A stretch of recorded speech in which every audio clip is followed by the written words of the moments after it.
Ooh, what's up, Internet? My name's Nerdy, and this is the Nerdy, the Wordy, the Book Club. That's right, we are back for the final edition of Will of the Many.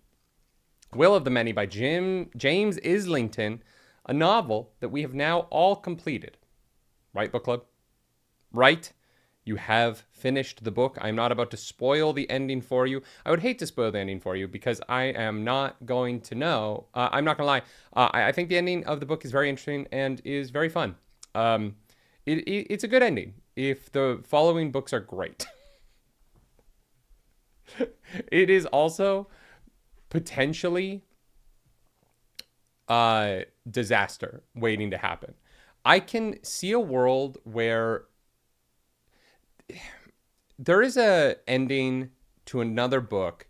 How much do I want to spoil a YA book from the 2010s? To explain my metaphor. I'll just say it because I genuinely don't think that you should read Divergent. Divergent had... I thought the first Divergent book was actually good. I thought it was interesting. I thought the twist at the end was fun. And I was like, oh, this is going to lead to a wider world in a way where I cannot wait for them to explore the wider world so that we can see what the grand plan of this was and what the point of all this was. And I was genuinely excited for more Divergent. And when I got more Divergent, I realized the writer had no idea what they were doing. And they were just writing stuff down. And the follow-ups to Divergent are so nonsensical as books and as a concept, and just a wild ride.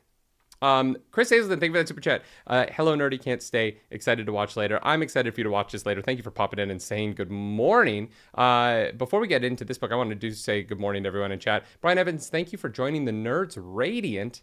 Enjoy those audiobook reactions. I know that there are still old audiobook reactions from the old channel missing on this channel. I am working on that. I did not do a good job storing those raw files. So I went through a process of, I started trying to download them from the other YouTube channel and upload them here. The quality is terrible. So I am just working on finding them and uploading them in some kind of order. So I'm hoping to have Wheel of Time done in the next week and a bit. And then I will start working on Cosmere after that. I just should have organized we had to buy a new drive, and I'm trying to organize things because our content is just in a folder called to sort, but I never did the sorting. So yeah. Will of the Many. Will of the Many is a book about a boy named Vis who is no longer a boy. He is a man, because like all great coming of age stories, the climax of this book takes place during his 18th birthday.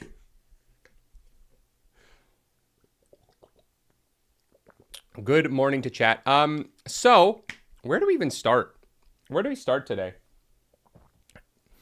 And Bryce says Divergent was a journey, the kind of journey where your train is overfull and you break down outside the station you want to go to and are forced to detour backwards to an entirely different place.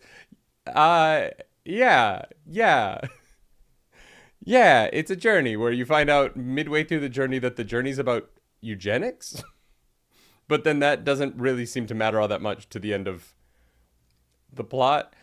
What a wild ride that was. I'm still so sad we never got the final Divergent film. Not because I was stoked for it, but just because if you've never read, the last Divergent book is pure nonsense. And I just wanted to see how a group of adults would have adapted it into a movie. It's so... It doesn't make... And it doesn't even make sense within the internal logic of Divergent, right?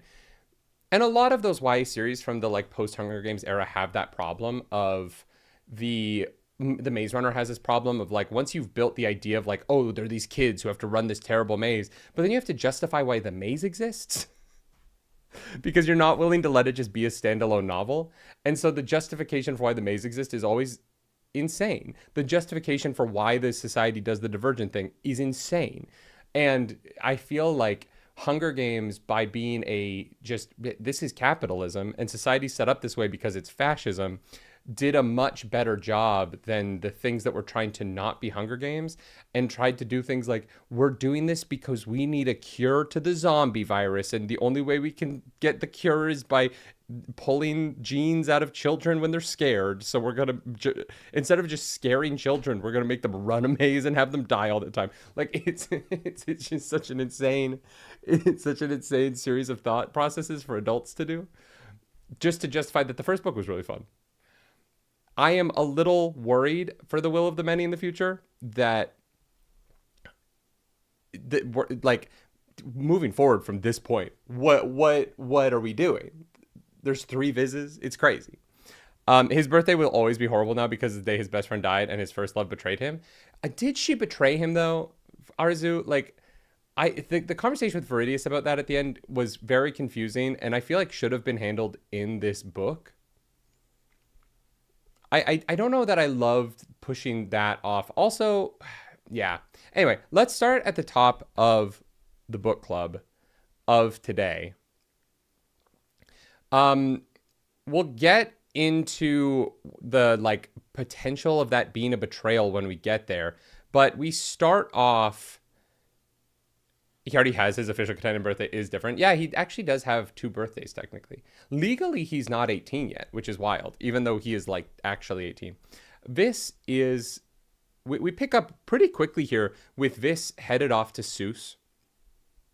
And Seuss is basically just a normal place in the Catenan Empire now, right? There are a few places where there are pockets of disagreement. There are murmurs of anger, but the reality is that he is.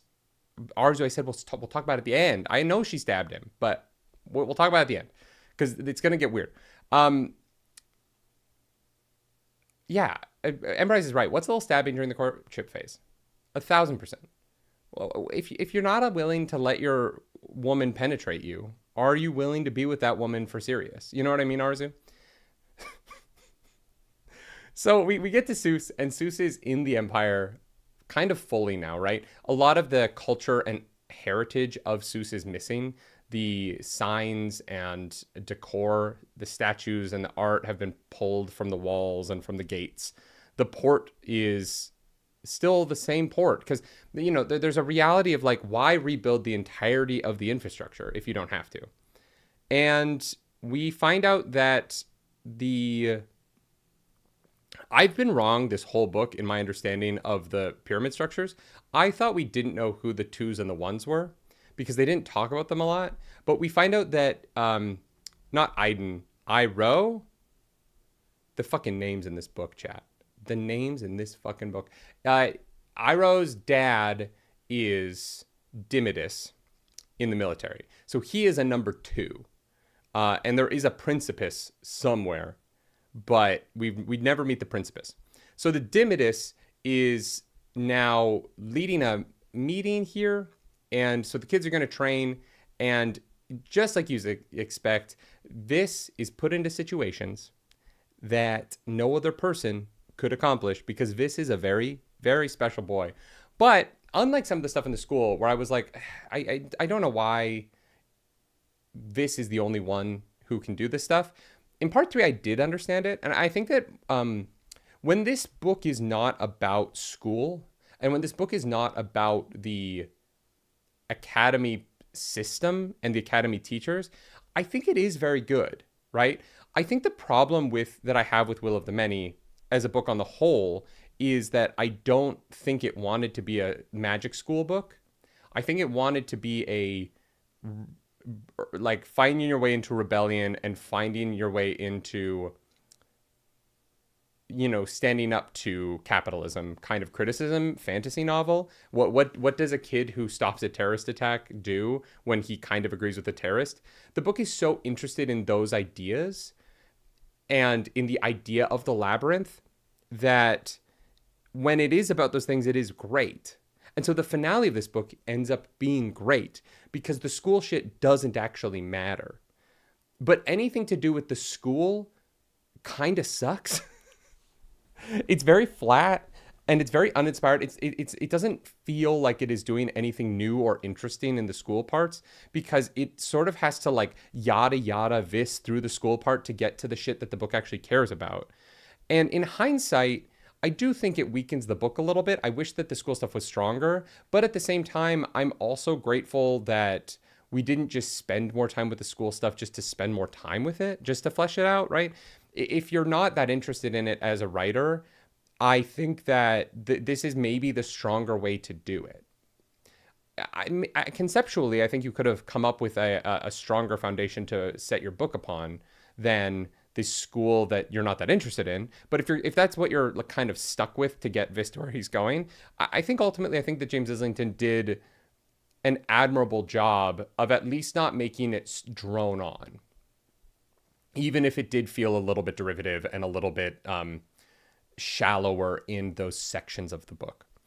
The Seuss stuff, though, has no real school stuff to it. And so all of the Seuss stuff is fantastic, right? Genuinely, I think all of the stuff that happens in Seuss is just electric and so character driven.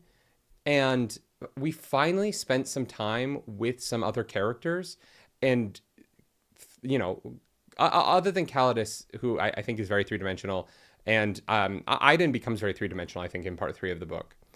But we've spent some time with Anissa in a way that made her deeply interesting to me. And I am excited, for her justification for actions at the end of the book now, but also I'm excited to see what her like goals and what her moving forward in this world are, right? Just because she has a character now. And I didn't really feel that way when they were just mucking out the stables together. It felt a little bit like she was the hot girl that was there to be the hot girl. And the first kind of evidence we see of that is in her willingness to pull Vis away from the people who were important at the table, right? And, you know, all of the other thirds and fourths that Vis is, or all the other thirds who Vis is on the island with, are all a little bit more kowtowed by the Dimmitus. And Anissa is the one that doesn't seem to be as starstruck by the power of the pyramids. And because she's the one who's like, Vis, come on, fuck the old guys. Let's go, come chat with us. And that doesn't seem like a big thing, right? In a normal dinner party. But because of the structure and because no one else is willing to do that, the way in which she inserts herself and has the confidence to interact with people far above her station fascinated me. This leads to her. There's a whole scene where there's a few scenes that happen. We meet. His name's not Francois. Oh my god. What's the fucking? What is the butler's name? I'm blanking on it. I spent so long being convinced she was a bad guy. I wasn't really paying attention to her in any other way. That's interesting, Embrise. Yeah, I understand that.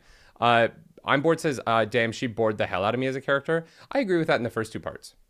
I do agree with that in the first two parts. Shark89, I think my favorite school part was let's play chess risk in such a way to piss someone off so bad they lose status. Yeah, we'll get to Belly. We'll get to Belly in a second. I need to pull up like just the character names because I genuinely cannot remember. It's not Francois. It is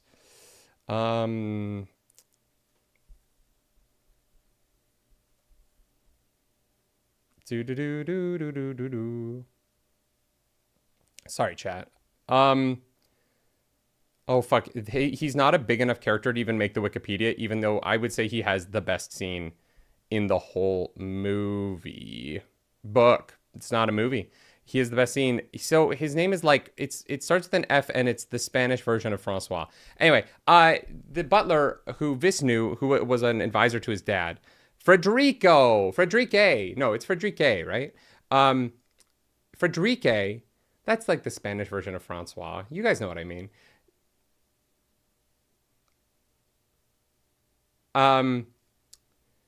Board says, I don't know, her pulling him away read to me as the most basic anime trope love interest stuff. The entire book, she felt like nothing. Yeah, and I think that I can understand that. I don't think you're wrong. I'm bored, and there might be me reading too much into it, right?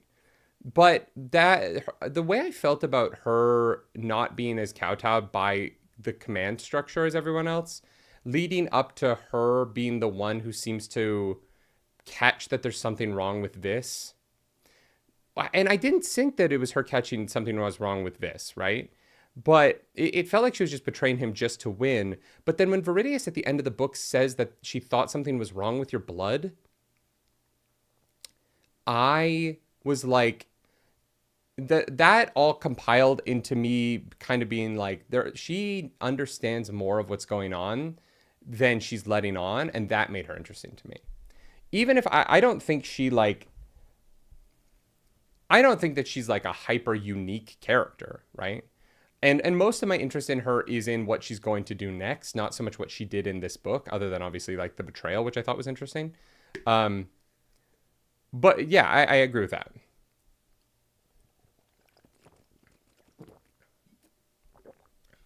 I agree that the Anissa stuff needed to be handled within this book. I wrote about that in the Discord too. Yeah, I think that like if I'd read this book when it came out, I'd be more frustrated. The nice thing about coming to the book late is that like with book 2 coming in November, I don't have to wait that long to know. But at the same time, I feel like authors nowadays don't understand how to structure things post-climax.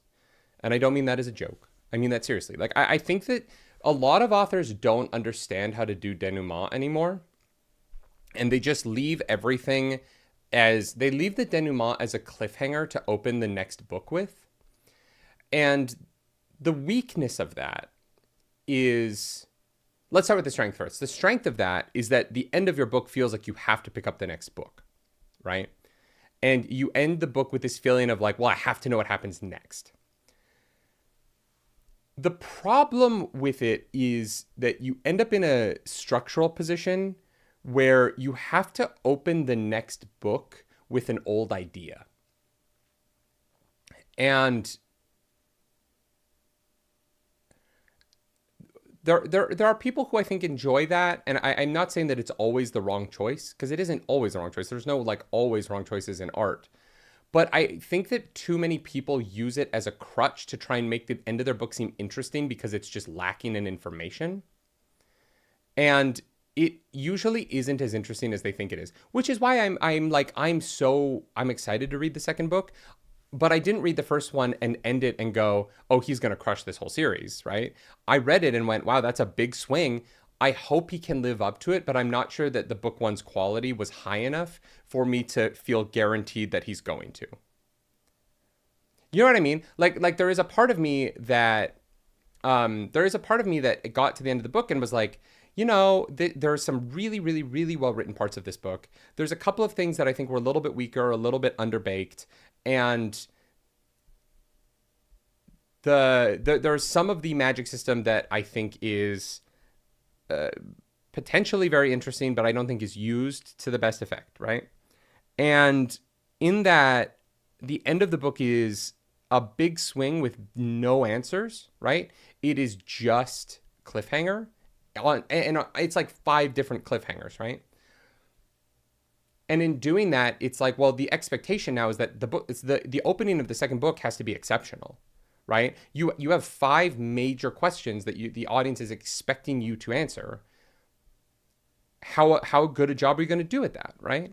And I'm not satisfied. One, I will say this about the book. I don't feel satisfied by it. I think it's a very unsatisfying book. I think it's good, and I really enjoyed it. And I think it is an unsatisfying book because it is sequel baiting so hard that I don't really feel like I got a resolution to this novel. And that's kind of where fantasy is, especially with traditional publishing right now, where it feels like these publishers are looking for books to just be sequel bait. Like if this was the end of a movie, it would feel deeply unsatisfying. It would feel deeply unsatisfying. It would be kind of like if you got to the end of A Philosopher's Stone, right? The first Harry Potter book. And Harry Potter's sitting there with Dumbledore in his bed, and Dumbledore was like, yeah, something crazy happened with that stone. You should talk to Hermione about it in the next book. And you'd be like, what? Why? Why are we not talking about why the stone broke in this book? And and then the opening of Chamber of Secrets is Harry on the Hogwarts Express sitting there with Hermione explaining to him why the stone broke. And you're like, this, I feel like this could have just been the end of the last book because it was relevant to the last book in a way that it isn't anymore. I want to go on to a new idea. And we live in this weird culture of book cliffhangers that I genuinely think is very weak.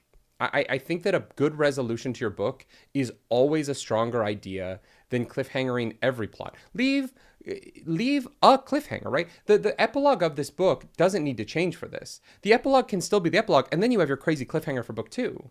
You didn't need to cliffhanger the conversation with Anissa and also the conversation with Viridius and also the conversation with Aliscor. We don't get the conversation with Aliscor at the end of this book, even though their relationship is the centerpiece of this. Like, Vis does all of this for Aliscor, and the book doesn't end on Vis and Aliscor. And that was very odd to me. And Bryce says, I want to know more about Equa's relationship with her father. That feels complicated. Oh, 1,000%. 1,000%. Equa is... where I thought Anissa was at least consistent, Equa is such an interesting character in that she does a complete 180 off page. They train together for a few weeks, and Vis is like, I trust her with my life. And I'm like, really? What the fuck happened in the last 2 weeks? Why did this happen off page? Let's get to that. Let's get to the Seuss stuff. Let's get to the Seuss stuff. Okay, so Seuss, Frederique takes them to the docks, and the bartender there yells at them. And Ira's very pissed. He's like, I can't believe these people don't understand who my father is. When my father hears of this, and he's like, I don't care. I have already been fucking taken over. Where's my Equa apology from Nerdy? What do I owe you an apology for? What did I say that's apology worthy? Embry says, I did find Equa more interesting as a character overall. I got her motivations and she felt more fully rounded because of that, which obviously could change later. Really? You thought she was more fully rounded? I thought the Equa coming back and being like, those 2 weeks of training off page really made me love you guys so much that I'm willing to risk my life for you was insane. It was that and the wolf were the two things in the Eutychium that I was like, what in the fuck are we doing? This woman literally had Vis attacked in an alley, and I guess because they trained together for 2 weeks off page, they like each other now. We didn't get any of that.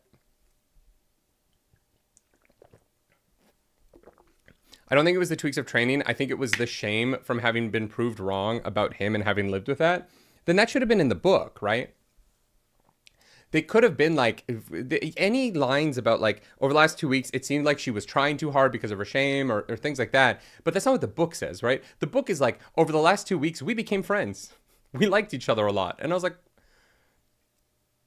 I guess you did. We did. I congrats. I didn't see any of that. But the book isn't saying she's tripping over herself to make up for her shame or anything like that. The book is yeah, we just kind of worked out and became friends because of it. I trust her now because it was a really great 2 weeks. And that was where I was like, oh, okay. Yeah, sure, I guess. If you say so. I didn't see any of it, right? They're just friends now. I think because I was already interested in her character, that softened the blow of the off-page stuff. And that's totally fair. I think that's fair completely. Arzu says Diago, the big puppy, should have been declared the winner. We got to stop talking about the Eutychium. Let's get to Seuss first. Seuss, bartender, is a dick. Rightfully so. Proud of that man. And then they spend some time on the beach. It's cute. Vis does not want to go in the water, so he's hanging out with Belly. They're just chatting. Belly is almost a character. Just in time for her to not be. Then we get back to the manor. Vis fakes illness or Vis is like, I need to fake illness so that I can spend some time in my room so that I can sneak out through the secret tunnels no one knows of. The secret tunnels. And so he's trying to figure out how he's going to pull off this like idea that he's sick so that he can sneaky little in eavesdrop.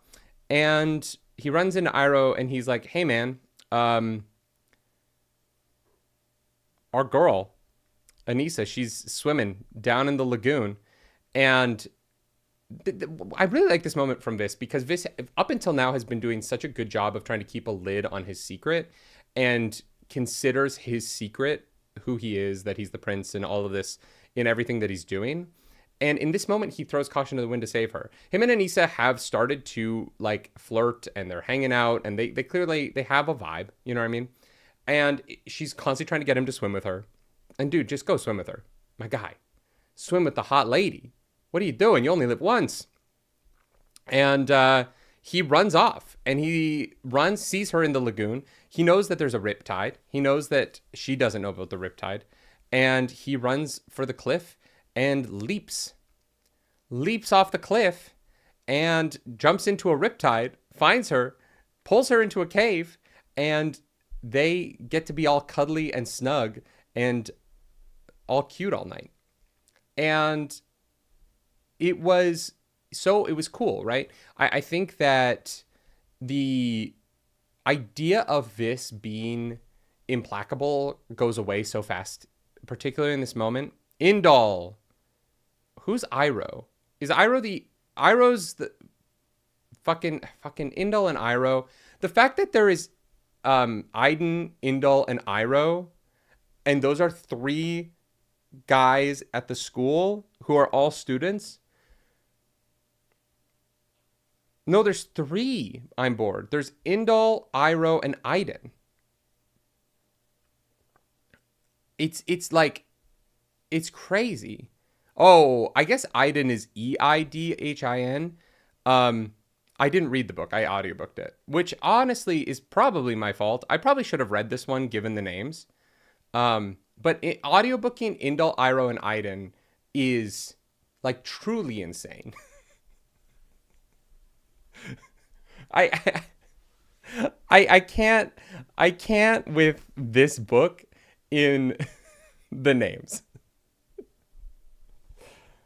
Because at least some of them are like different. And like Aliscor is like a cool name. Lannistia. I know I've only called her Daredevil on the podcast, but Lannistia is a cool name that's also kind of unique. And then you get to kind of like the classmates, and it's like Amisa and Equa, Iden, Iroh, and Indol,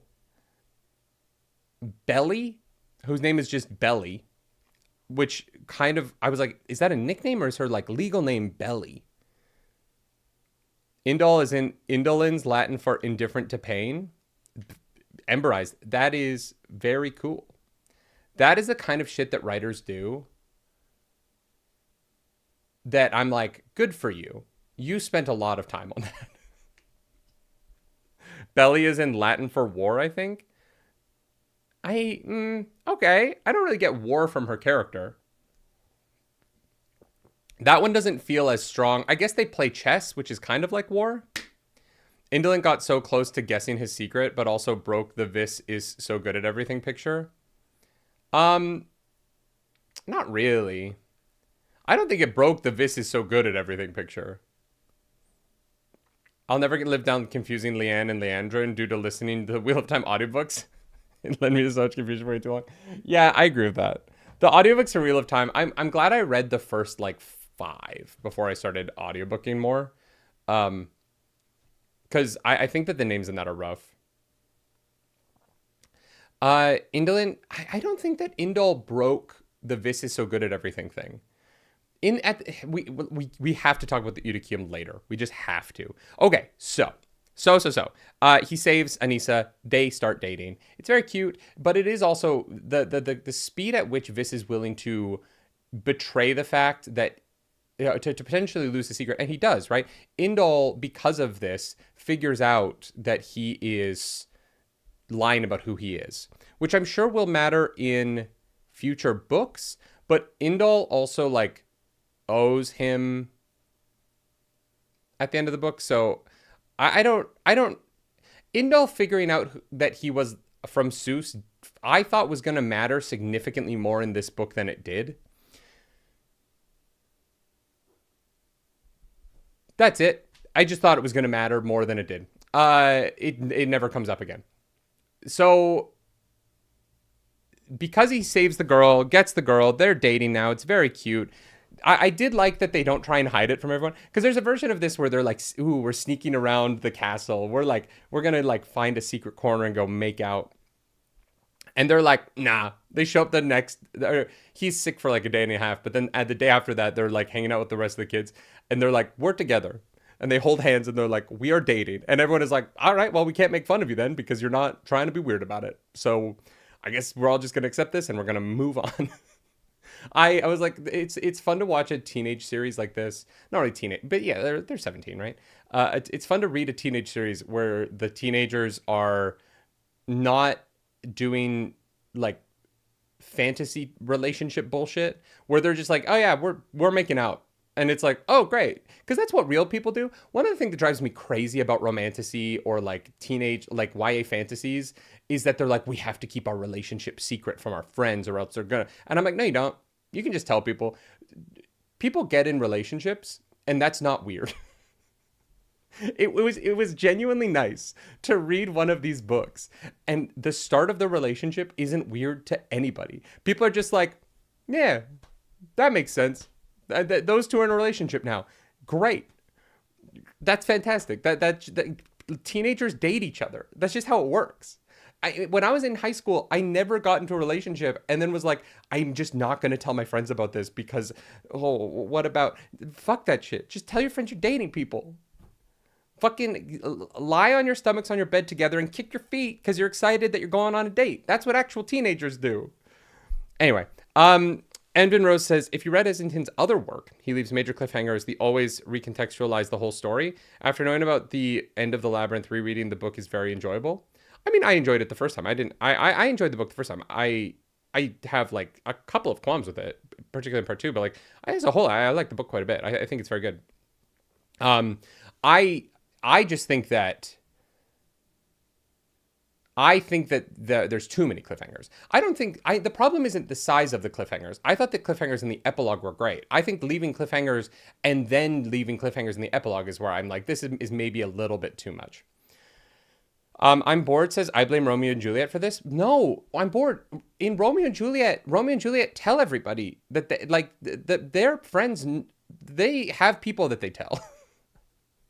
They also like can't, well, no, they both have a person they tell, right? The problem in Romeo and Juliet is that like it's two houses who hate each other. But in a lot of things that I read, there's no real reason for them to hide that they're dating, right? Because their families don't have a blood feud. If you tell me that like if Aliscor had a blood feud with Anissa's father, I'd be fine with them hiding it.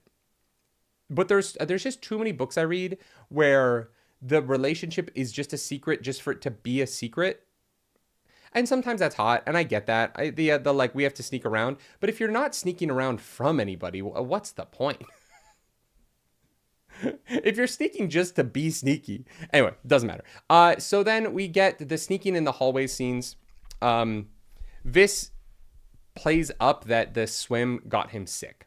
And he's like, I've got to go lie down. And he's like, actually, I'm going to come to dinner. And Anissa's like, you go lie down. Take care of yourself. You are my man now. And so he does. But he doesn't. He climbs into the fireplace and he goes and listens in on the military meeting where he realizes, shock of all shocks, the military is providing the terrorists with the resources to be terrorists so that the military is still relevant to the... And I was like, what? What? The military is a part of it? They're trying to stay in power by scaring people, by giving money to the terrorists? Where have I heard of this before? That doesn't happen in the real... America would never. And Vis, appropriately, isn't that shocked. You know, he's a little surprised, but he's not. This doesn't floor Vis. Vis, being a rational, intelligent person, goes like, shit, yeah, that makes sense. Given everything Calidus has told me, that makes a lot of sense. He's disappointed. But, this is more disappointed in the hierarchy than he is actually all of that surprised by it. Which says a lot about how far the hierarchy is willing to go to just make everybody's lives miserable. And so Vis sneaks back to his room. And we get to my favorite chapter in the whole book, which starts with the cliffhanger of Vis finding Frederique in the tunnel outside of his room. Bam, bam, bam. Oh no, what's going to happen? Vis, he's going to talk with Frederique. It starts off a little weird. I'm not going to lie, chat. I think Vis went in on Frederique a little hard here. A little hard. If he's like, how dare you work for them? And I just wanted Frederique to be like, you go to their school, my guy. What do you mean? You're here as their guest. Yes, I work for them. You are their friend. You're friendly with them, and you're mad at me for like trying to survive. But Frederique is not me. Frederique doesn't stand up to Vis. Frederique becomes very apologetic and very honest about how hard life was after Vis's family was deposed by the hierarchy. And Vis softens, and Frederique is like, hey, can I just like show you something? And so Frederique leads him through the tunnels, and they open up into this room where all of Vis's family's stuff is kept. And it is a truly beautiful chapter of just conversation and nostalgia and like the sharing of culture that has been lost. I fucking loved it. And it's so interesting, right? It's like this fantasy novel where you're like, oh my God, what's going to happen in the labyrinth? How are we going to win the chess match? How are we going to win this fight with the dueling champion? And there's all these ideas that are these big, cool action scenes. And the best moment in the whole book is two men from a culture that has been invaded, just sitting among the vestiges of that culture and weeping together. And just acknowledging what was lost. And how important it is to just survive, right? Acknowledging that this was taken from them, but knowing that it isn't really gone as long as they remember it. Like, no matter what else I thought about this book, if I hated the rest of this book, I think I would still give the book a good review just for how effective this chapter was at making me give a shit about Vis. Right? I so understood the end of the book for him, and the way that he is like, oh no, I have to turn around and participate in the revolution somehow because of this chapter. And I think if it weren't for this chapter, I don't think I would have agreed with the end of the book very much. I think that if it weren't for how effectively Vis is reminded of what matters in life, which is culture, right? Which is our connection to other people, which is community and the value of community and the embracing of community. I genuinely think that his turn towards being a revolutionary wouldn't have worked for me. I think that we would have gotten there and I would have been like, go off to fucking the ambassadorship, go not seed will, go live your life. You don't agree with the way in which the revolutionaries are going about the revolution. So it's probably best for you to not participate in it, because you're just going to be a problem for both sides. And I don't know that that's going to be very fun to read. But because of this chapter, everything changed. And I just think that there's so many beautiful moments. The boats, Vis's boat, or I guess, Diago's boat being missing and then showing up at the end. What the fuck does that mean, chat? Cliffhanger. Another cliffhanger. We got cliffhangers on cliffhangers on cliffhangers in this book. Why is the boat there at the end? Honestly, you didn't even need the epilogue. The boat at the end was enough. Again, you know what I mean? Like, it's too many cliffhangers. What the fuck was up with the boat? But in this moment, like getting to see the boats of all his family members and his being the one that's missing, great. Him taking some of the coins, awesome. This has weird unexplored powers now, 100%. Oh, that's another cliffhanger. A ghost did it. Yeah, Evan Rose, a ghost did it. The scene is so beautiful, and it is. I just loved it. I loved it so much, and yeah, by far my favorite part of the whole book. But much like all good things, the night comes to an end, and Vis and Frederique part knowing that they will probably never speak like this again. That while they did get this moment to remember Seuss, Seuss is gone. And the way that the chapter ended with that was very striking. It really brought it all into focus, right? But then it's time to leave Seuss. And we go back to school. Vis is like, fuck, man, I got to move up fast because once the Eutychium is set, there's no more movement in the school, which would matter if there was any movement in the school, but Vis is the only one that moves. I really thought someone else was going to move in part 3. You know what I mean? I thought that we would get to part 3 and there would be someone else who moves. Again, we didn't. It's just, it is very strange to me to set up this, that's how the whole system runs, and then for the system to just never do the thing that it does unless it's related to the main character. But Vis needs a plan to take it down someone in 3. And Calidus shares with him that Belly and him dated. And when they were together, Calidus shared some confidential census information about the Eutychium and the deaths in the Eutychium. And that Belly took that information and was holding it over his head or something. I'm not really 100% sure what she wanted out of it. But Belly, it doesn't matter. She's dead. Belly was like, I am going to not give you this back. And so Calidus is like, if I don't get that back, I am fucked. And so there is another guy in 3rd who is the person who's last in 3rd. And Anissa, they're mucking out the stables again. Vis is in trouble because Vis is always in trouble. And they're mucking out the stables, and Vis is like, I want to take out a 3rd. And Anissa's like, Sensius or some shit. It doesn't matter. He literally is not a character. He just dies off page. Evan Rose, before we conclude Seuss, what are your thoughts on Aliscor's reveal as a major heel and obsessed? That didn't really feel like that. It didn't feel like a reveal, right? Like, he's always been that guy. I thought it was very consistent, Evan. I don't know. I didn't feel like it was a reveal. I think that I think that it's only a reveal if you thought there was a world where Aliscor was a good guy, right?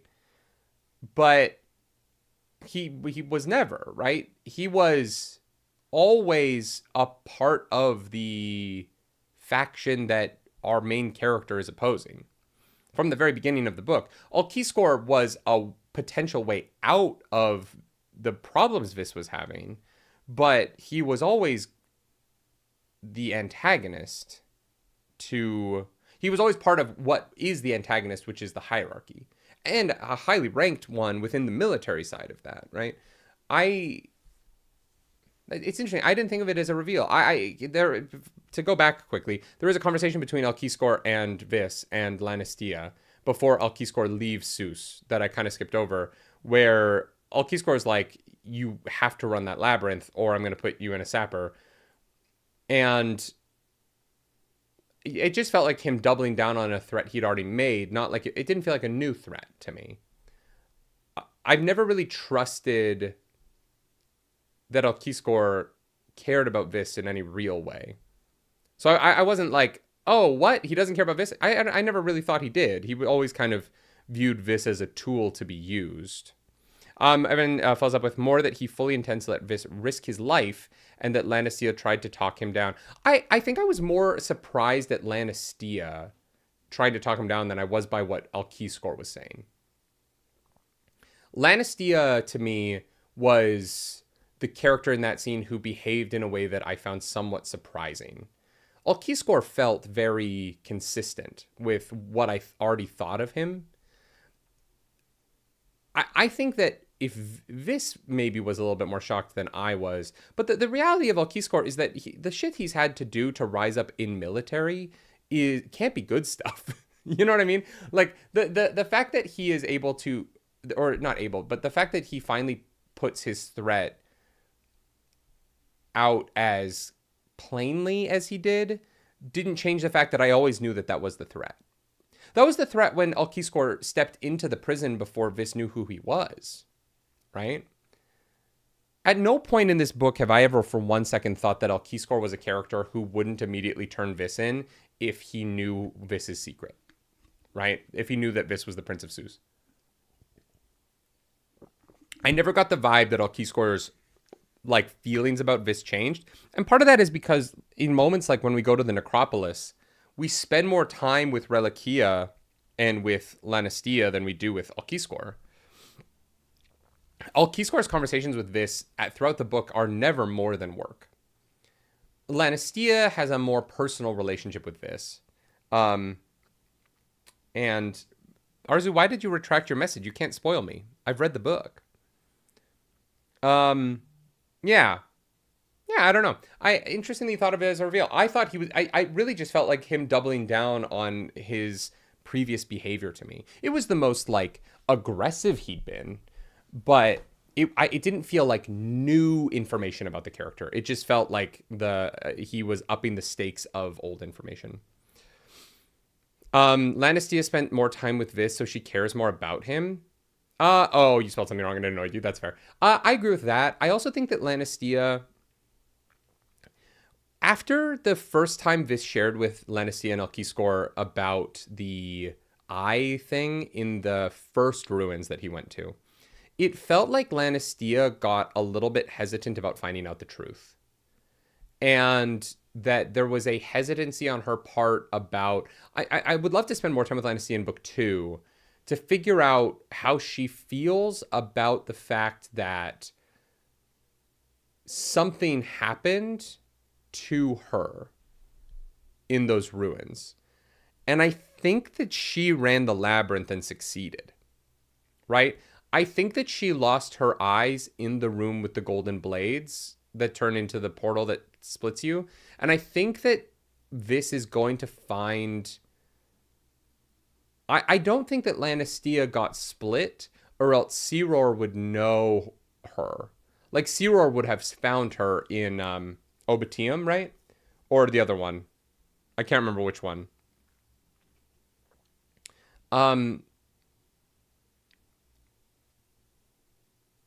Lucium? But I think that Lannistia... Either there's a third ruin where people are prepared to be part of this, which is where all of the people who've had their eyes scooped out got their eyes scooped out, or Lannistia ran the labyrinth and did something wrong in the gold blade room, and that's what took her memories and her eyes. Because the people who pass the bracers off all say the same, like, I betrayed them, I have to serve. And I think that the story for Lannistia, I think, is that Seror went first. He ran the labyrinth, didn't come back, right? I think that Lannistia went second. It went wrong. Seror pulled her out, and they escaped together. And I think that Viridius. Viridius pulled her out, and they escaped together. I think that Viridius...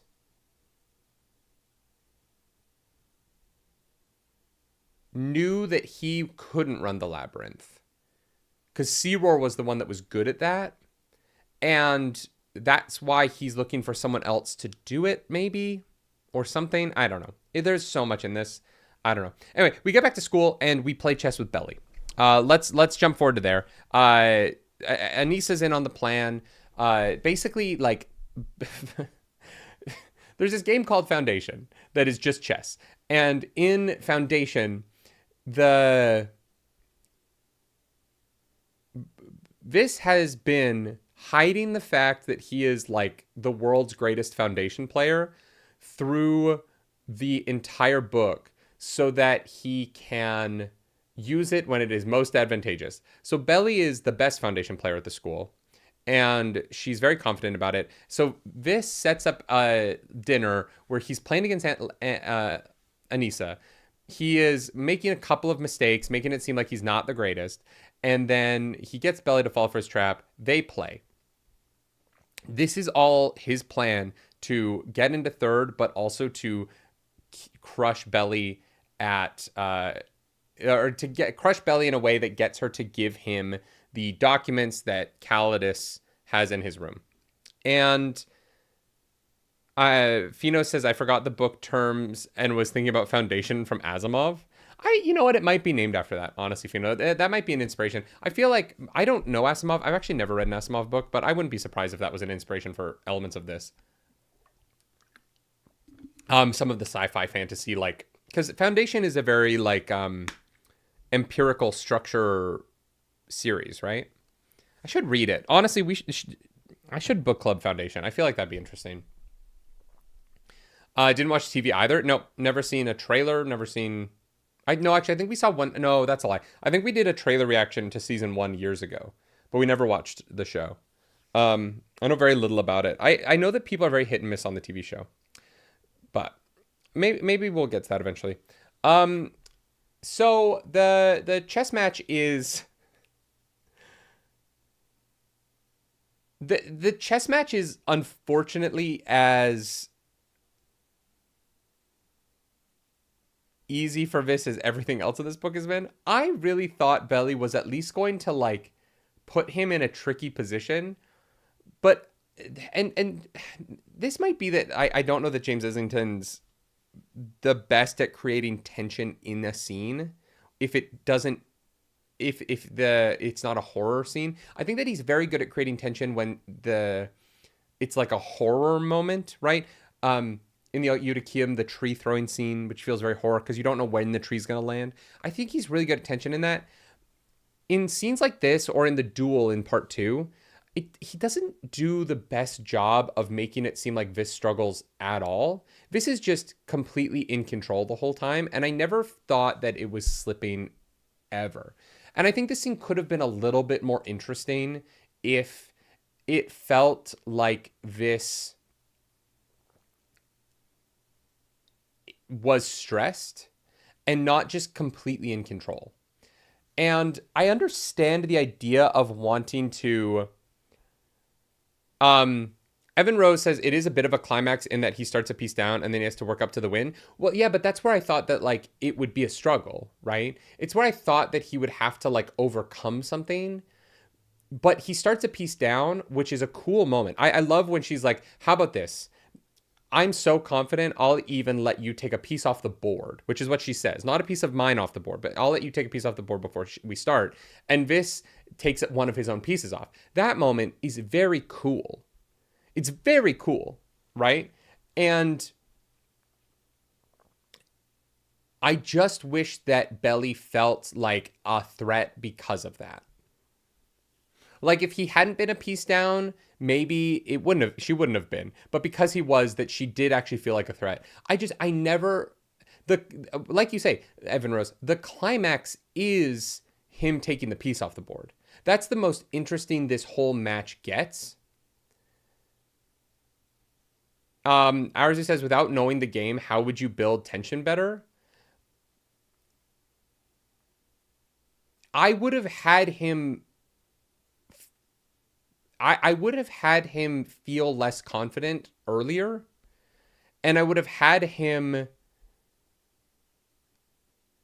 It's not about explaining the game. I don't need to know how the game works to feel the tension of a match, right? What I need is for him to not feel like he can slow play without consequences. And the scene is great because the stuff outside of the chess match is great because we get to see Viss be truly ruthless, and that is what's great about it. The actual match just never felt like Viss was ever in any danger of not pulling it off.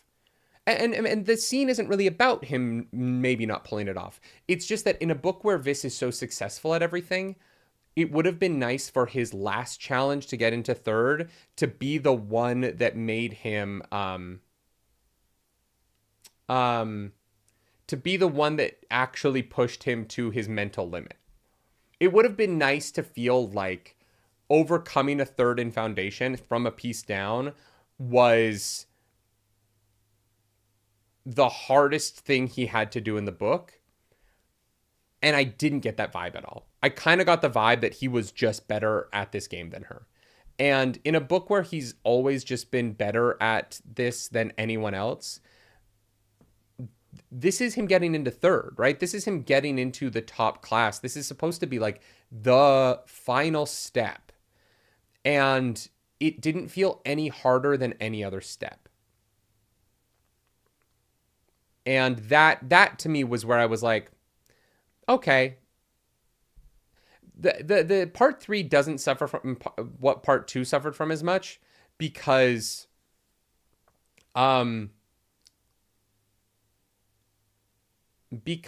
it is not, this is the only time this happens. Part 2 did this multiple times, and I thought that it made part 2 much weaker than both part 1 and part 3. I think the middle of the book is just, it's too easy for Viss. He just is kind of doing stuff that he's capable of for all of part 2, and there's no real tension in any of it, in my opinion. In part 3, the tension in Seuss is very high, and the tension in the Labyrinth and the Eutychium is very well done. And so I think that this is just a moment where I just wish it had been harder.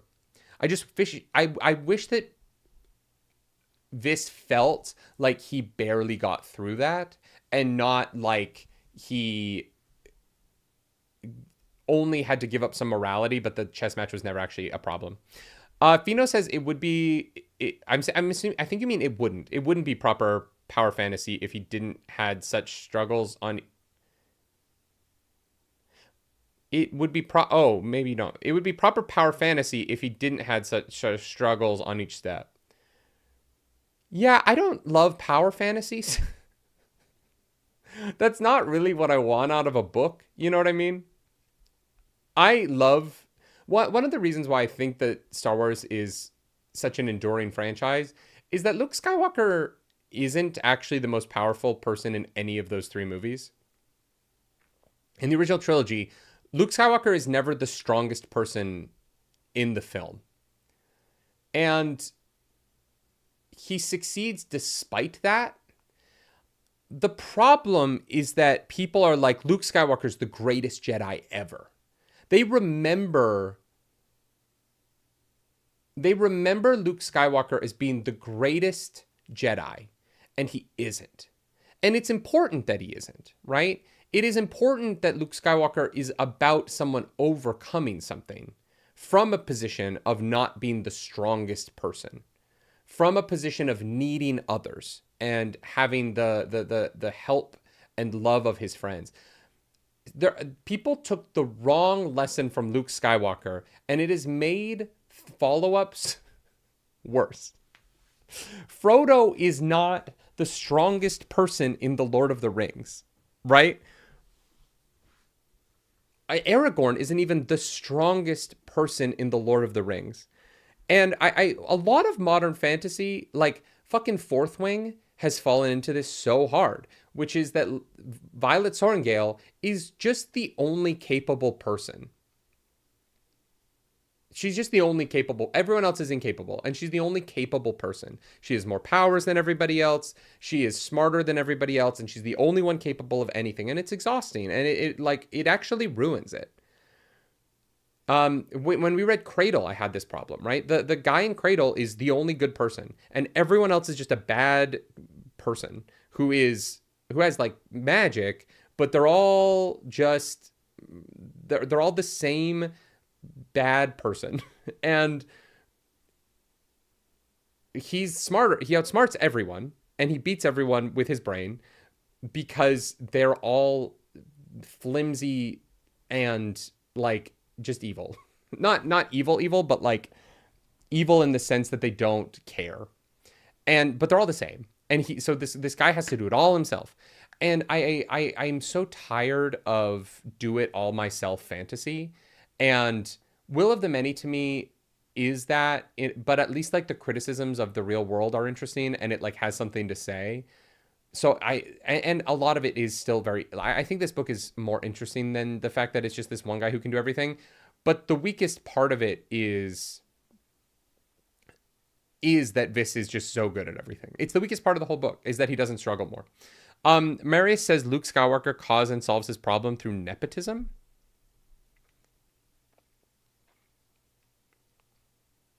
I don't agree with that at all.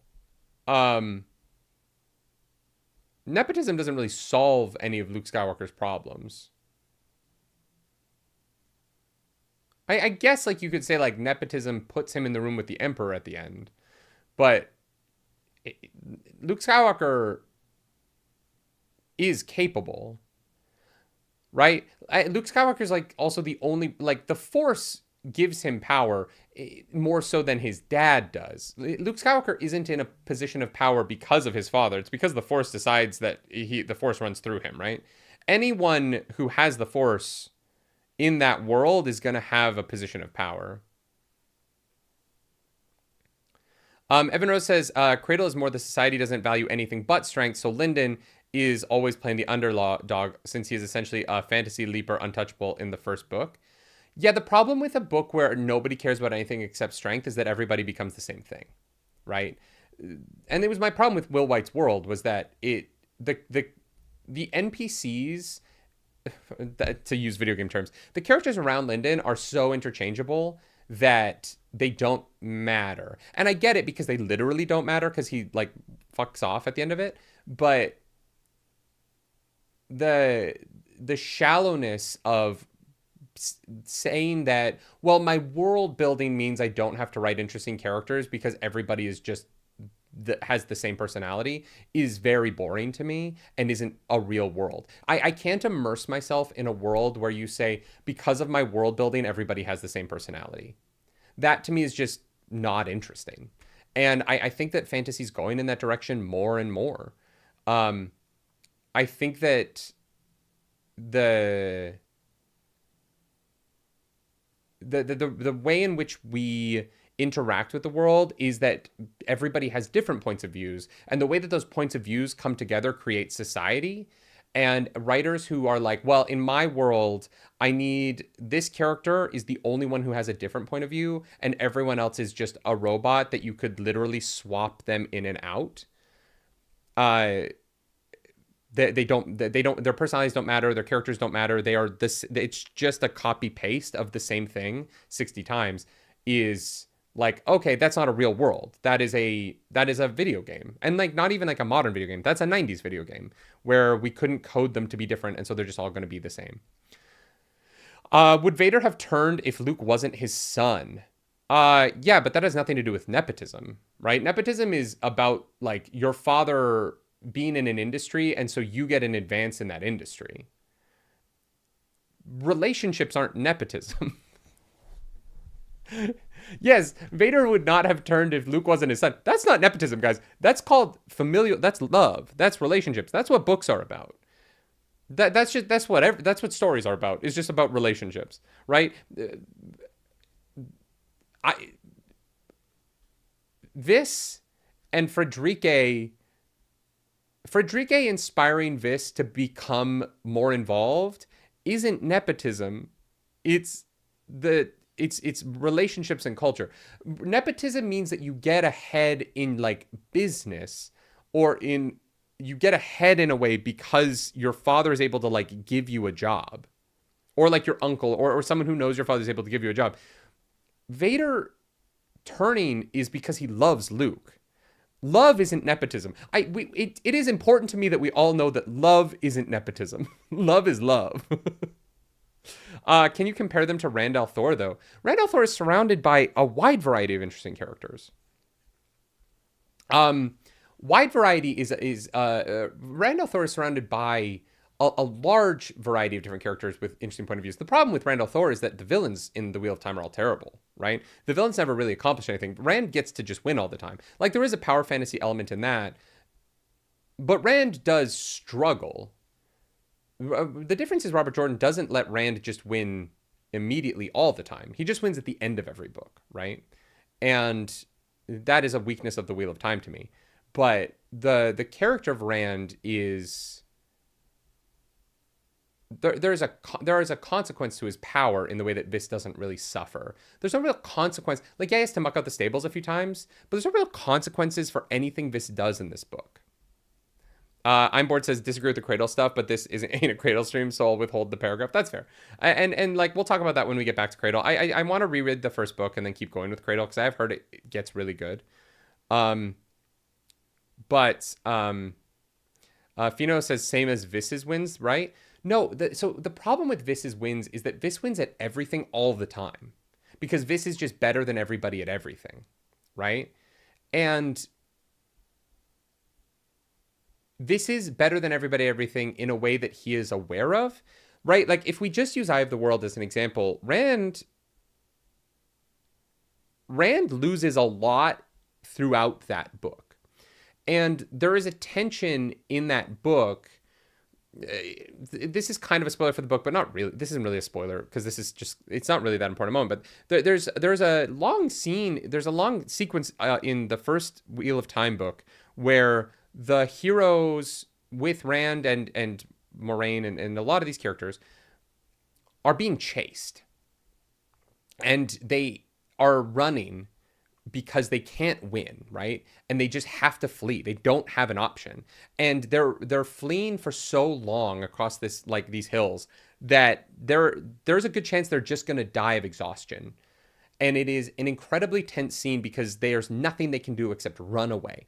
That's it. That's their only path forward, is to run away and hope not to die, because they aren't good enough to just win the fight. And there isn't a single moment in this book where Vis faces anything like that. There is not a single moment in this book where he has to back down, right? There's not a single moment where he has to be careful or be considerate of the risk of somebody else, because he is just better than everyone he comes up against at everything, right? And the book would have been stronger if he wasn't, in my opinion. It would have been a more interesting book to watch him have to work a little bit harder to rise through the ranks, instead of every time he wants to rise up, the first thing he tries always succeeds.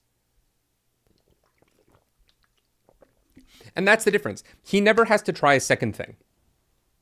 Vis's first impetus is always the one that gets him to the next level, and it always succeeds. And that is... it's fun. You know what I mean? It is fun. And I think that one of the things about Will of the Many is that despite being such a, like, weird dystopic kind of fantasy, this, like, weird dystopic fantasy, the book still manages to be fun, which is a struggle. It really does add weight to your idea that he didn't want to do a magic school book. I don't think he did.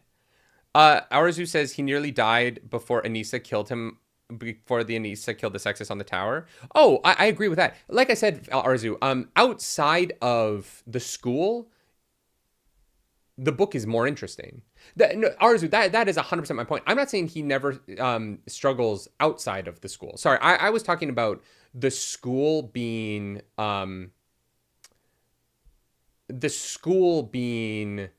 where there's no tension in the school, him rising up and down the school ranks, right?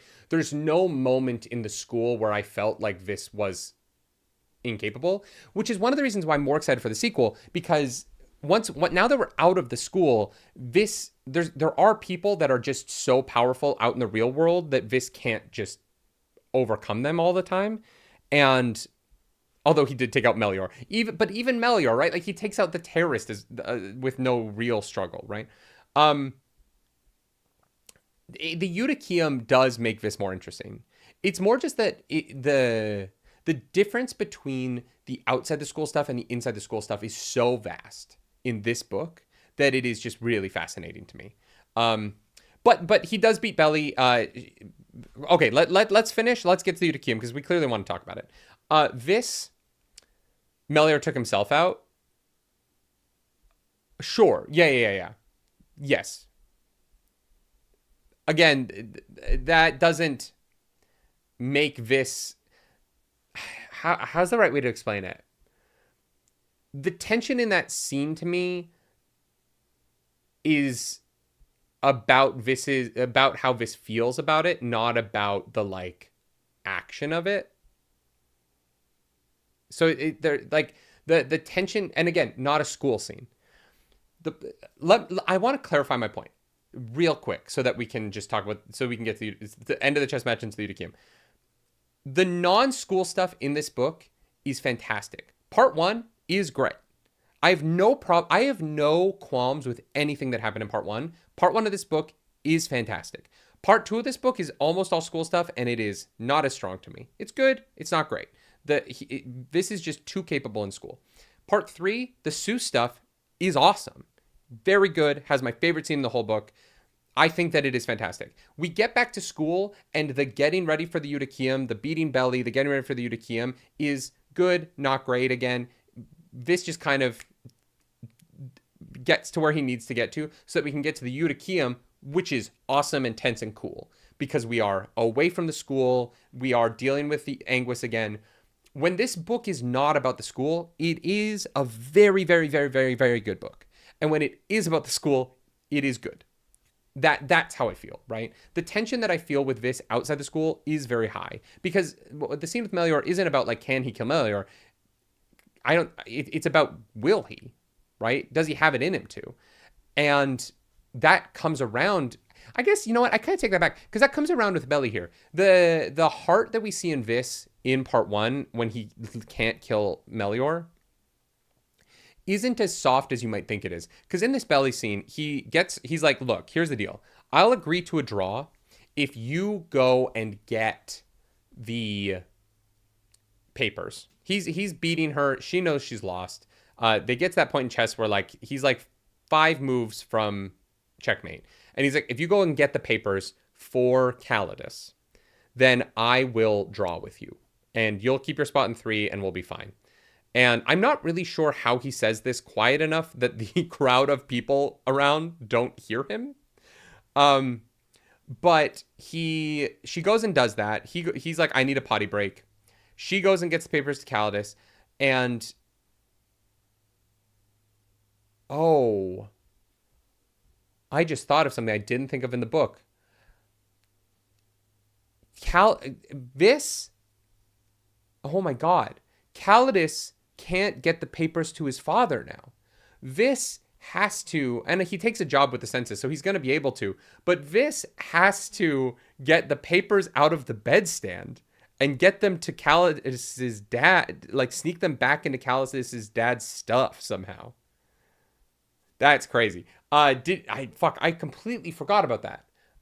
Calidus dies with those papers still in that fucking thing. And so the book 2 must at least have a section that's about Vis trying to restore those papers to his dad's stuff before Calidus's name gets besmirched, right?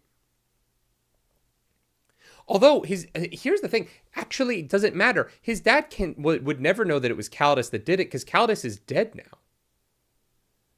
So his father doesn't really have a way to know. His father doesn't have any way to know that Calidus is the one that stole those papers now.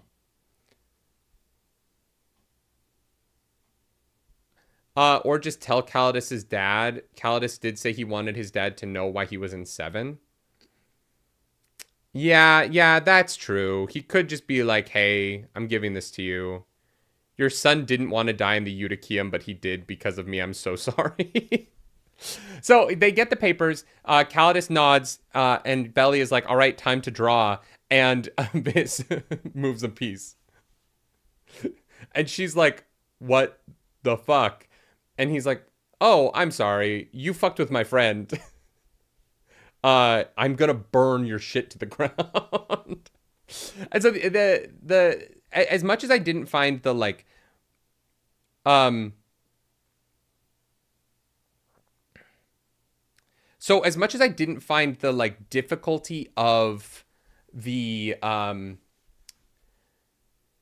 as much as I did not find the difficulty of the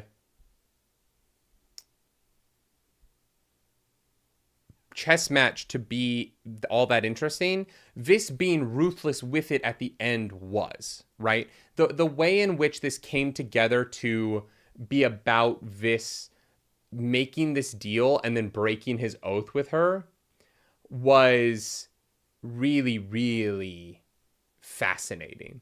And it showed a side of this that we'd never really seen before. And I loved that. It's the kind of ruthlessness that it doesn't have crazy consequences, right? Like it is rough to move from third to fourth, but it's not like it's not the end of the world. It is more of a lesson than it is a, like, he's not ruining her whole life, right? I feel like I would feel differently about this if he made that deal with her and then she like got kicked out of the academy or like put in a sapper, right? Something like that would have felt outsized to the moment. This didn't feel outsized. It felt like him being vicious in a way that was perfectly sized to the moment. And I just, it is the kind of justice that I feel like this would actually go for. It ultimately doesn't matter, right? Because Belly just dies off page before we see her again. But yeah, really, really cool. The end of this was really cool. And yeah, so he beats her, goes up to third, and then they start training. There is this is clearly outmatched in third, but he's outmatched in third, but he is fine enough. He does his job. Honestly, this part of the book is the section between Belly and beating Belly and the start of the Eutychium feels a little I think perfunctory, maybe a good word. I was like, okay, we just kind of have to oh yeah, she's there when Viss is captured briefly. That's true. We just kind of have to get to it. One of the things I will say is that because Viss is so far behind in the labyrinth, I thought that when Viss finally runs the labyrinth during the Eutychium, I thought it was going to be revealed that he like knows, like, no one makes it through the labyrinth. But clearly there are people better at the labyrinth than Viss. And so it's surprising me that Searoar's the last one to make it through. If, like, this isn't like far and away the best, it feels like more people should be getting through the labyrinth than do. Like, Viss is not the best at it, but he does get through. It's just it is an interesting little thing in this book where, like, Belly is the best at the labyrinth this year, but it's not like the book doesn't even establish that Belly is the best the school has seen at the labyrinth in years.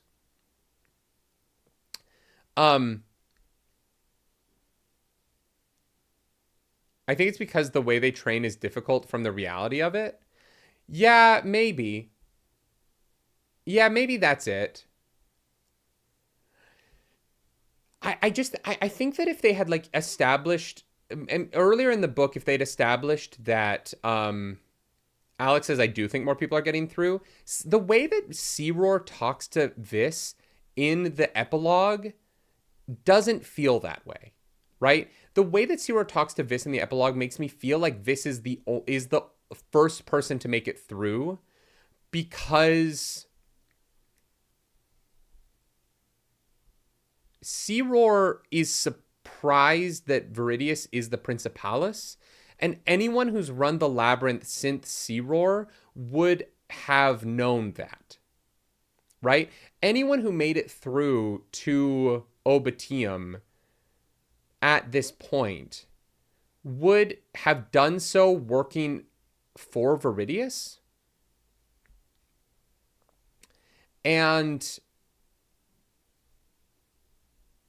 that's I think what's surprising to me, right? Doesn't the labyrinth have a rule that you can't have seeded, so it means it can only be teens at best in their culture? Yeah, 100%. But I'm saying that no one else can have made it through because otherwise Searoar would know about Viridius, and that Viridius is sending people to do this. He has to be the first, right? And yeah, I understand what ours is saying. Like the monsters, the way they set up the monsters moving optimally, and that maybe just no one else has ever had the bodies run, the like dead bodies run the labyrinth before. So he's the first one to figure out the routes and stuff, and that's the only reason he survived. That makes sense to me. Because you would just walk in. It's one of the weird things in this book where it seems like Viridius could have figured this out by investigating it. Because so the problem with the labyrinth, right, is that once you know there's an optimal route, you can just practice the route, right? There's nothing that stops multiple people from going down there together. And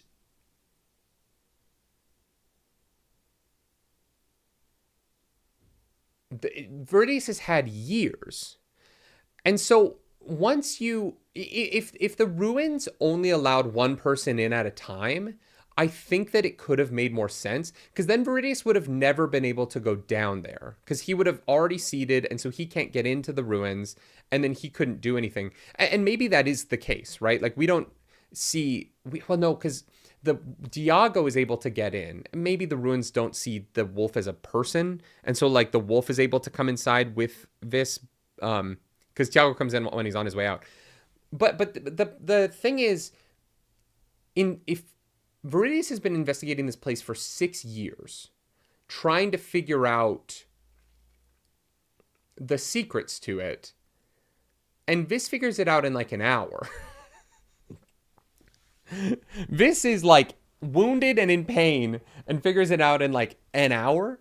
And because it isn't about being like you said, Arzu, running the labyrinth ultimately ends up not being about being the best at adapting on the fly.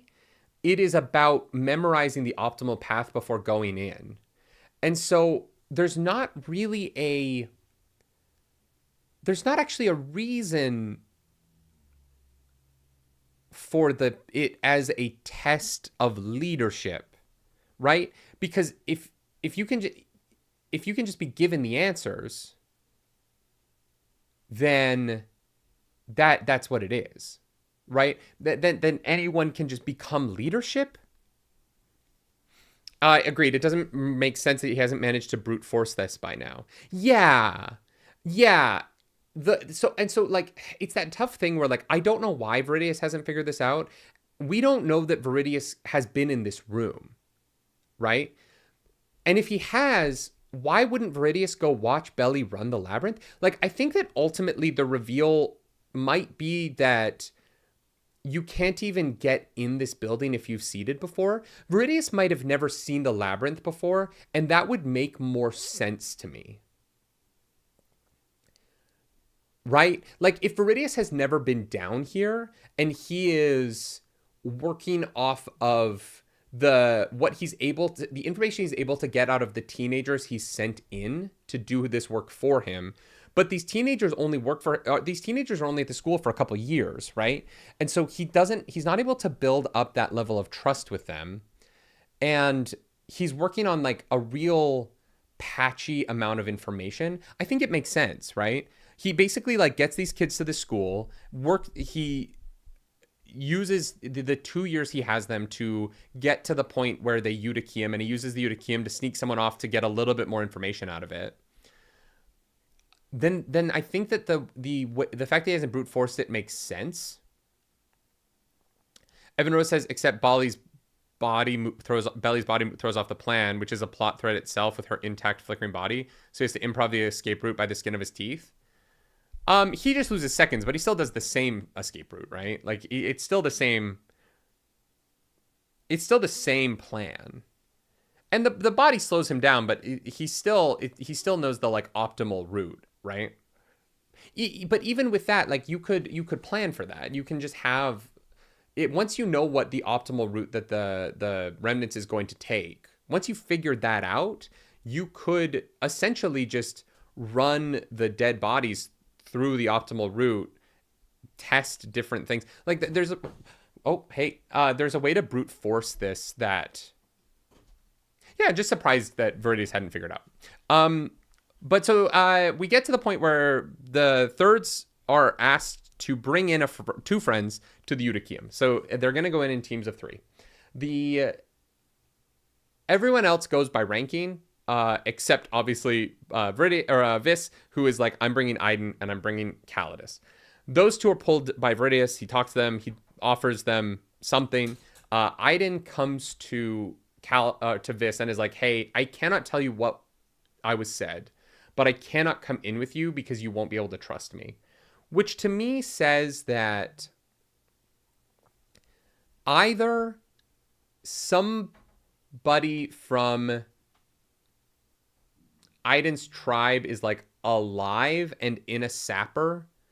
I think that what Iden was offered, honestly, is that there is someone in a sapper who like culturally should be dead, right? Who chose death and wasn't allowed to like take the dignity of death.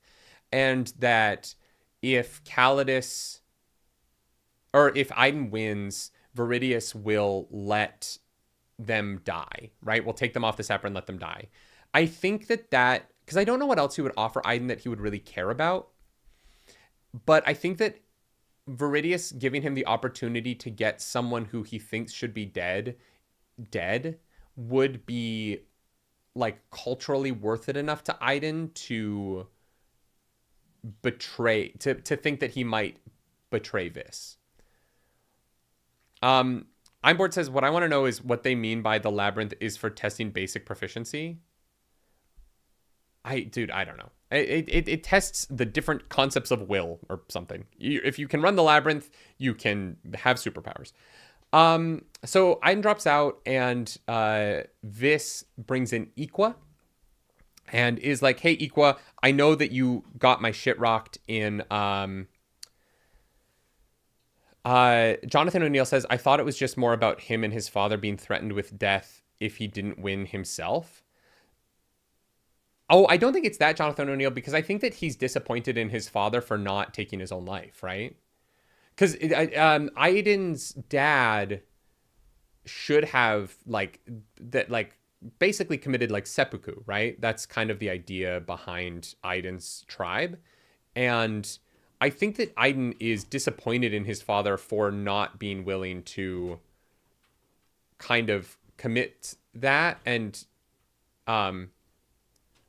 just leave it. Kind of just, I don't know that he's trying to save his father's life. I think he's a little disappointed in his dad for still being alive. That was the way that I took it. I might be wrong about that, but it felt like that's kind of what the storytelling of Iden revealing that people in his tribe didn't take their own lives when they were supposed to was. And so I think that there's someone who wanted to take their own life who's like in the same sapper where he was, and he wants them to be given the opportunity to die rather than sit in a sapper being sapped for life. I'm probably wrong about that. Like, I think that's a big swing of an assumption, but that's what I think is going to be the reveal. So Equa's brought in. Equa is like, I'm so sorry, I got your shit rocked, but I'm going to be a good teammate. And so they become friends. They hang out. This happens off page. And then the Eudicium starts. The Eudicium this year is, you need to go get the heart of Jovan. It's going to be at the top of a tower. And you are going to buy the, Idol is the top of the team. So that he has trackers on everybody. And then in second place, Anissa has trackers on everyone except the person above her. So this starts this with no trackers. He only has the tracker for the eye of Jovan. So they are going to run the Eutychium, which is basically one of you has to go get the heart of Jovan. You have to bring it back to the school. Good luck. There's security teams that are going to be watching out for you, and that's basically it. It's a free for all. Don't kill each other, and if you break your medallions, the security teams will come get you. So they all take off into the woods, and this is just immediately captured by Indol, who has, as number one, he is able to track Vis. Vis isn't able to track anybody. It feels like they should have been more careful the whole time, but it is what it is. Indol beats him up, takes his medallion, offers Equa and Calidus to join him. Equa agrees to go off, and I guess they became such close friends. Equa betrays Indol immediately and comes back with the medallion like an hour later. Not an hour later, but later in the night. Vis and Calidus are left tied up for a while, and he's captured by Iroh, not Indol. Which one is Indol? Wait, no. Which one is fucking... Right. Iroh's number 1. Indol's number 3. Kinesius is number 4. Oh my god. I'm not gonna lie, guys. Iroh and Indol are the same person to me. It doesn't matter. Which is the... Wait, does Iroh die or does Indol die then?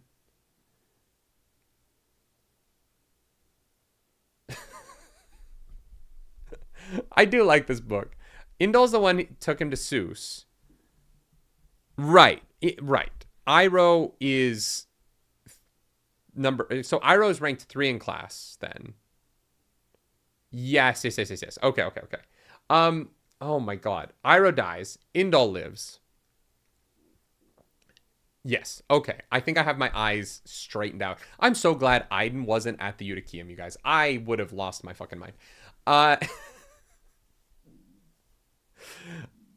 So Equa comes back, saves them. They come up with a plan to separate through the night, and they'll meet back up tomorrow because Vis is like, I have to go run the labyrinth. And so he takes off. They all go off in different directions. Him and Calidus, before they fully separate, him and Calidus find some security guards, and they steal from them. Calidus starts singing inappropriate songs in the woods, and Vis grabs a tablet that I didn't fully understand how it worked. Even after they got it working again later on, I was like, tracker. All I needed to know is that it was a tracker. There was a bunch of like stones and movement, and it has to be positioned north. And I was like, you know what? This is one of those times in books, and I do this sometime in books, where I go, I actually don't need to expend the mental energy to understand this to know what's going on. So I'm just going to assume that what they're saying is accurate, and I'm going to move on. And I did. And you know what? I was better off for it. The tracker works. Eventually. They take off from there. Calidus is running free and clear, but Vis has grabbed a cloak, and he's running away in this cloak when suddenly a fucking tree gets hurled out of the woods at him. And he's like, holy shit, this guy's got to be like a sextus. Why is the security team a sextus? Why is he trying to kill me? If he hits me with a tree, he knows I don't have will. If he's just mad. He's just got, there can't be anything more devious going on. He just has anger problems. On board says, that's so real. I legit just thought I could pause the book, put it down and figure it out, or I could move on. Yeah, I could sit there and piece together how the stone thing works, or I could just go, okay, it's a tracker. Good to know. And I chose my sanity on that one. Shark89 says the description of how it worked reminded me of a Minecraft map that's too zoomed in when all the people are outside of that area. Sure. I've never played Minecraft, so I'll have to take your word for it. Remember when I tried to stream Minecraft that one time and I didn't realize that because Claris had never activated Windows on our computer that we couldn't access the Microsoft Store. We actually do have activated Windows now, so I could actually play Minecraft if I wanted to, but yeah, this guy's fucking trying to kill Vis with trees, but he gets called away and Vis thankfully survives and takes off. Vis swims across the river. Oh, he had to throw up his tracker because if you cross the river, you're disqualified, and he didn't want to get disqualified. So he previously ate some bread when he took his tracker and threw it up. He gets across the river. He starts running towards the labyrinth when he realizes like he's got blood on him, but it's not his blood, and he's like, "What the fuck's going on?" And he realizes the cloak has blood, and he's like, "Why is there a sextus on the security team with a bloody cloak? The fuck?" He also heard those sextists talk about how it was going to go down tonight, which is weird because they've already killed children at this point. So I don't... Oh, no, it's not children. They're not attacking the Utokium kids till that night. That's them killing the... Oh, the blood is the... I just put this together. They couldn't start attacking the children. Right. So the sexti who were there had a day to kill the other security guards, and then the second night they were going to kill the kids because by then they were sure that all the security guards were going to be dead. That actually makes a lot of sense. Okay, cool. So they've already killed the security guards. They're going to kill the kids the second night. And Vis doesn't know this at this point. He's just a running, and fucking out of the trees comes that Diago the wolf. The biggest Chekhov's gun of all Chekhov's guns of all time. We knew that wolf was coming back. We knew it was going to help him because he fed that wolf a fish one time. And like, I know that like you can domesticate animals with kindness. Like, I know that that's a thing, but he fed that wolf a fish a single time. Doesn't matter. It's here now. Diago's going to be helpful. So Vis, there's some tense moments where it seems like Diago doesn't want him to go to the ruin for some reason, which who knows what that is. It doesn't seem to really come up in the book why Diago doesn't want him to go to the ruin, but he does anyway. He goes. We've already kind of talked about it. He runs the labyrinth. Belly's body's there, which is crazy. After Belly helped Iroh capture him, Arzu says, "I like this trope, but it was overused." Yeah, I would have agreed with you. I do agree with you, Arzu. I think that I would have been fine with Diago being in one of the scenes that Diago's in. Like, I think that if Diago had rushed into the ruin to help him escape that one time, I would have been I would have been more on board with it. The problem is that Diago is like around for just too many things. You know what I mean? Like, Diago showing up and attacking the creatures. Honestly, I think it would have been stronger and shorter if he doesn't see Diago until after he's already been through the labyrinth, right? And when he's leaving the labyrinth, Diago shows up for the first time there and like starts attacking these like creatures. These like strange creatures. And it's not so much that they have a bond, it's that these creatures are strange. Because then you could somewhat justify you can somewhat justify Diago like attacking these random monstrosities that are fleeing into the woods. And they were people, and I know that they were people, and it's tragic what's happened to them, but now they've kind of become zombies, right? And I think that it would be more justifiable that like the wolf is less inclined to attack Vis than the zombies. Then what it becomes, which is that like Diago is hesitant but just present and just like wants to vibe on the journey with Vis for kind of the rest of the book. You know what I mean?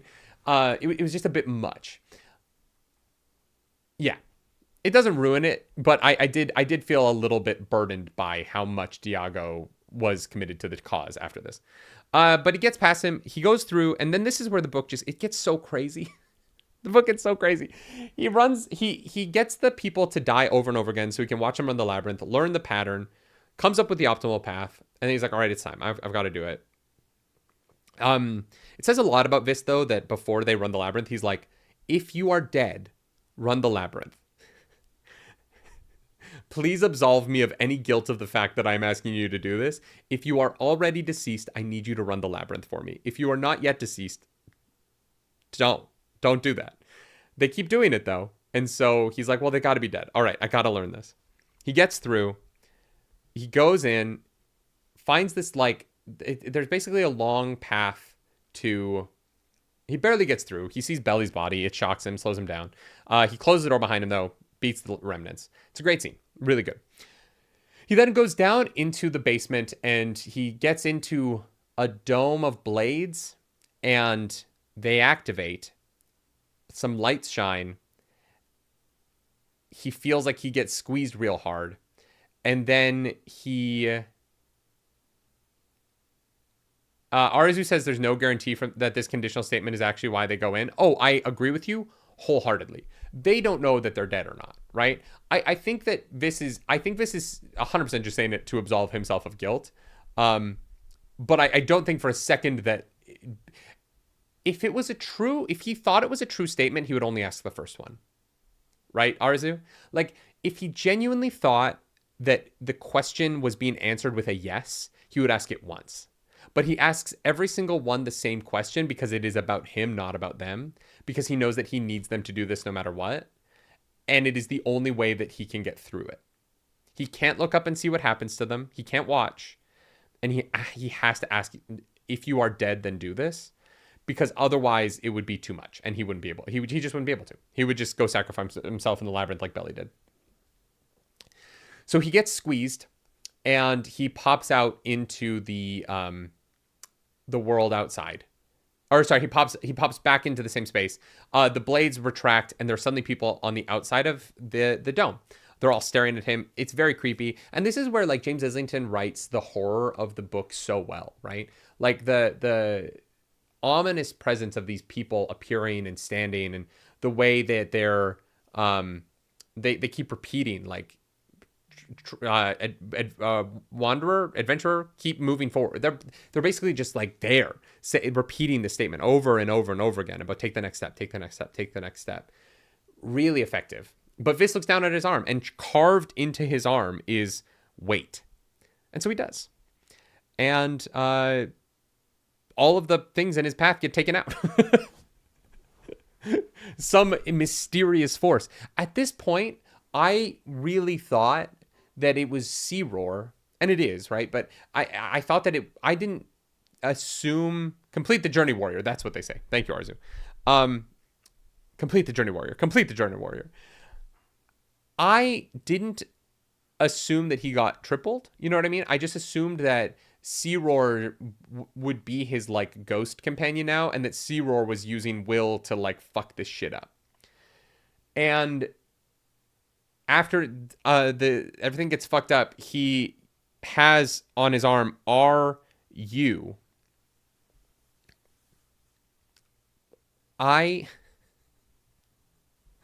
felt really dumb. I felt really dumb, chat. I'm just going to open up and be honest with you all. I thought that someone was asking him a question. I was like, he's waiting for the, like, third word in the question.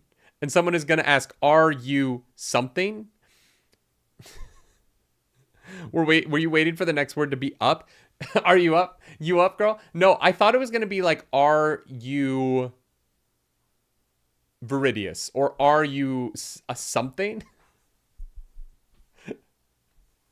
And it took me so long to understand that it was R-U-N and it was run.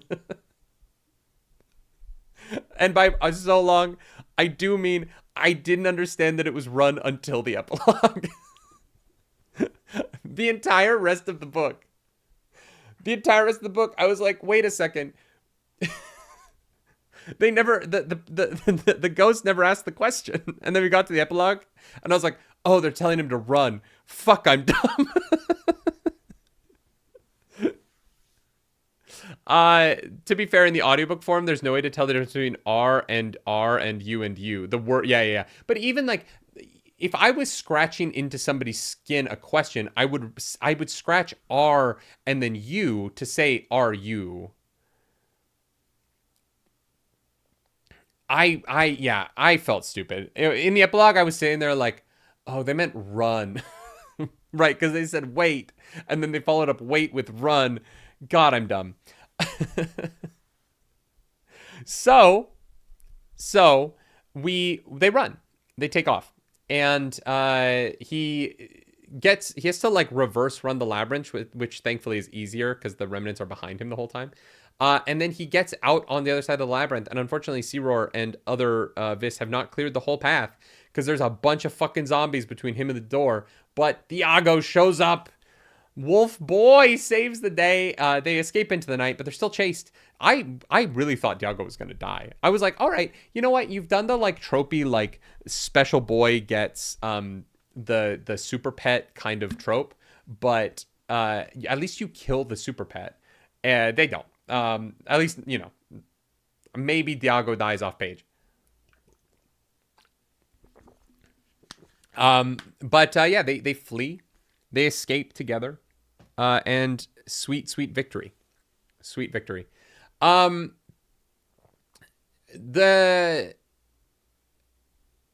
follows the weird thing about the Eutychium after this point is that it is both very well written and very interesting, and I didn't want to care about it. I'm not gonna lie, I almost wish that they had gotten the heart of Jovan first,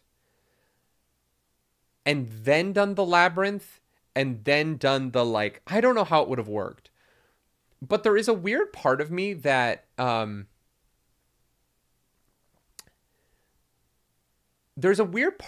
because I had so many questions about the labyrinth and what the fuck just happened, when we started to go back to like doing the Eutychium, I was like, I don't actually care about this. Vis, can you just go talk to Viridius about what the fuck is going on?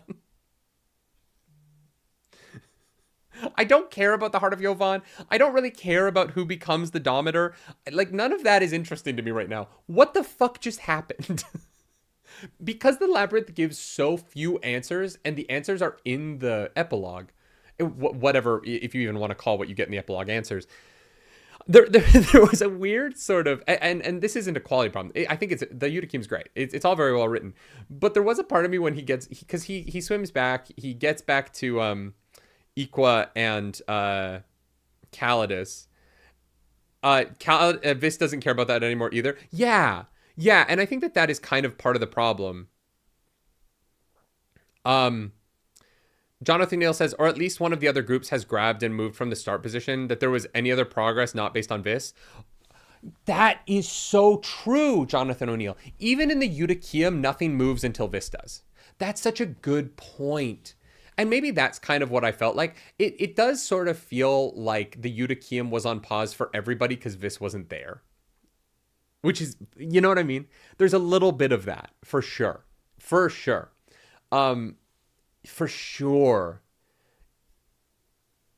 Yeah, like nothing can happen if Vis isn't present for it, which is a little frustrating. Except for death. So Vis comes back and finds Equa and Calidus.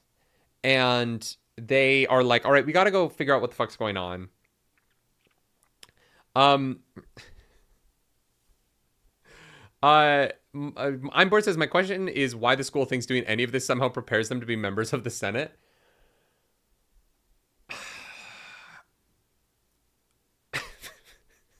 It's a great question. It is a great question. It's about will, man. It's because if you're going to be a Dimidus, you're going to have so much superpowers that they need to know that you're going to be able to do stuff with it or something. I don't know. The school element of this book, like I've said since part 2, the school part of the book ain't great, in my opinion. It just isn't. It's fine. It doesn't make a lot of sense. It doesn't, like, one of the reasons why it doesn't make a lot of sense is that it doesn't seem to train you for any of the 3 branches of the Senate. Like, it seems to reason that they would have different needs. Governance, religion, and military would have different needs than one another on some level. And this school doesn't prepare you for that at all. And maybe the idea is that your schooling before the academy is what prepares you for those things. And the academy is literally just to teach you how to handle as much will as people who are higher up in the government get ceded to them. The book doesn't really explore it as that idea, but it's the only thing I can really make sense of it, is that, like, the hierarchy knows the people at the top of the pyramids have to be able to wield so much will that, like, they need the level of control running the labyrinth brings, because otherwise they would, like, accidentally kill Octavie all the time just because of how strong they are. I wish that was an idea that the book posited, because I think it would make it work for me, right? If the book was like, hey, look, here's the reality of our world. If you're a Quintus or higher in our world, you have enough strength in a punch to kill someone instantly. Even a Sextus probably can kill someone with a single punch. If you are incapable of handling that, of pulling back, if you are incapable of understanding how much strength that is, you are going to kill people by accident, and we can't have that. And so the purpose of the academy is to train the people who are going to have the most superpowers how to hold back the risks of those superpowers. If there was a class about that in this book, the whole book would make more sense to me. I'd be like, oh yeah, the academy's purpose is actually for Quintuses to not poke someone in the chest and accidentally be so strong that their finger goes through and goes through their chest and, like, pierces their heart, right? Evan Rose says a lot of will lessons are more about philosophy and implementation. There's a part where they're learning about how will affect crop yields and how that would affect the economy. They say that there's a class about that, but I don't actually understand how will affects crop yields. Apparently Vis learned that in this book. I didn't get that out of it, right? Like, they say that they're learning about how, like, will functions within that. I don't know why that's specifically, what that specifically has to do with the Eutychium, though. I'm bored says that could tie back into the sanctity of life idea their society has. Oh, 100%. 100%. I agree with that, right? Like, teaching them how to not accidentally kill people would be very important, given that birthright is such a big thing in their society, right? The idea of birthright. This book's idea of birthright. 100%. I think that it would have been a reason for... It could have given Viridius a justification for running the labyrinth that just makes more sense than the book's justification, which is that the labyrinth uses all of the pieces of will at the same time, which I didn't fully understand as an idea. Like, I don't think the, like, use of will that runs a transvect without anyone having to actively be running the transvect is related to the labyrinth in any way. It really just feels like you're just moving plates around with your hand. And that doesn't seem to be the be-all and end-all of will seeding and the way their society is structured. I know the book says that that it involves every element of will seeding, but it is a repetitive motion of one task. And the actual reality of will feels like it should be far more multitasking than what the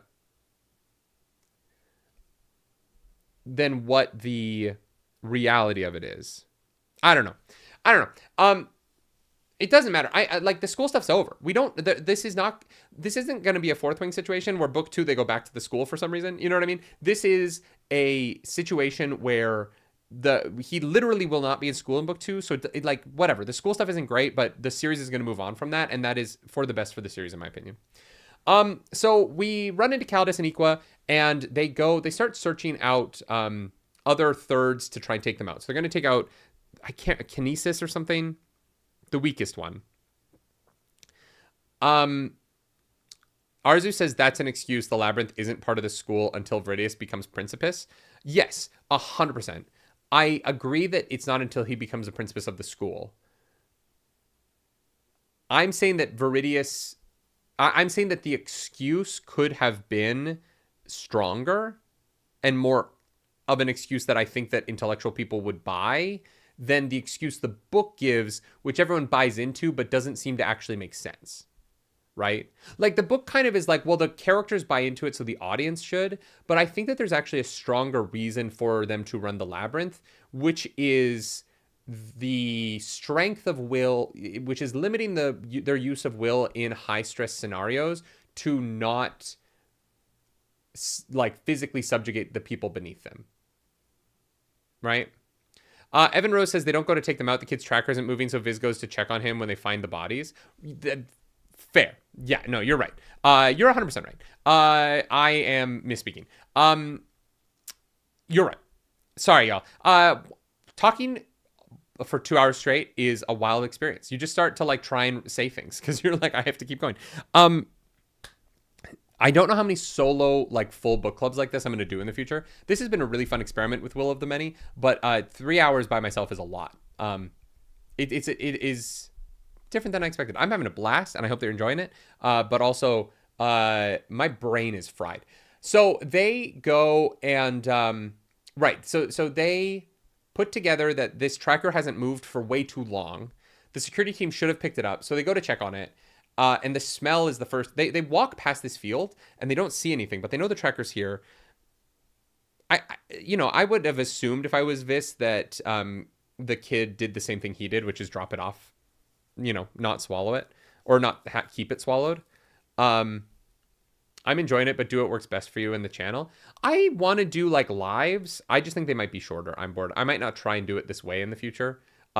Just because I think that I might come in with like better notes and like a different structure where like we're just talking about the whole book. I give like a brief recap of the whole book at the beginning and then we just chat for like 90 minutes instead of the like, I want to do this one the same way as the previous two. So we're kind of going bit by bit, but I think that it's a lot mentally. Like I'm going to be fried for the rest of the day. Thankfully, I don't have to do any work for the rest of the day. Clarice and I are going to go see Weird Al Yankovic tonight. Live in Toronto. I've never seen him live. Clara's never seen him live. I'm so excited to go see Weird Al live. It's going to be very, very cool. Very stoked. But yeah, it's mentally the 3 hours is a lot. I think I might try and find like a 90-minute kind of book club structure where we just like say, this was the plot of the book and then like hit the big points and talk about it. Which is kind of what we've done today because we started with Eutychium and then I keep going on to other things. But I want to finish Will of the Many with part 3 being the same as part 1 and 2. So let's talk about it. They find an open grave of dead bodies. And horrifying. Like absolutely fucking horrifying. And I love for the book that Vis's first instinct is, okay, fuck the rules. We need to get everyone to pull back. We need everyone to pull out of this scenario. And they do. They grab very grossly. This happens off page. Some things can happen off page. Sometimes I complain about it. Like I wish we'd seen more of the Equa relationship. Some things can happen off page. Like I didn't need to see them like cutting off body parts. So they do. They grab some body parts. They separate. Calidus is going to run back. Equa is going to go to Iroh and or no. I don't remember the exact sequence of events here. I'm not gonna lie. But they take the body parts and Equa and Vis go and they're gonna go meet up with the other thirds who are still alive, right? So they go and they find I'm Indol is the bad one, right? Why can I not remember Indol and Iroh's differences? Indol's the bad one. So they go up to him and they're like, hey, fucking no games. No fucking games, okay? The Anguis are here. They are murdering people. Fuck the competition. And to Indol's credit, no, Indol's chill. Iroh's the bad one.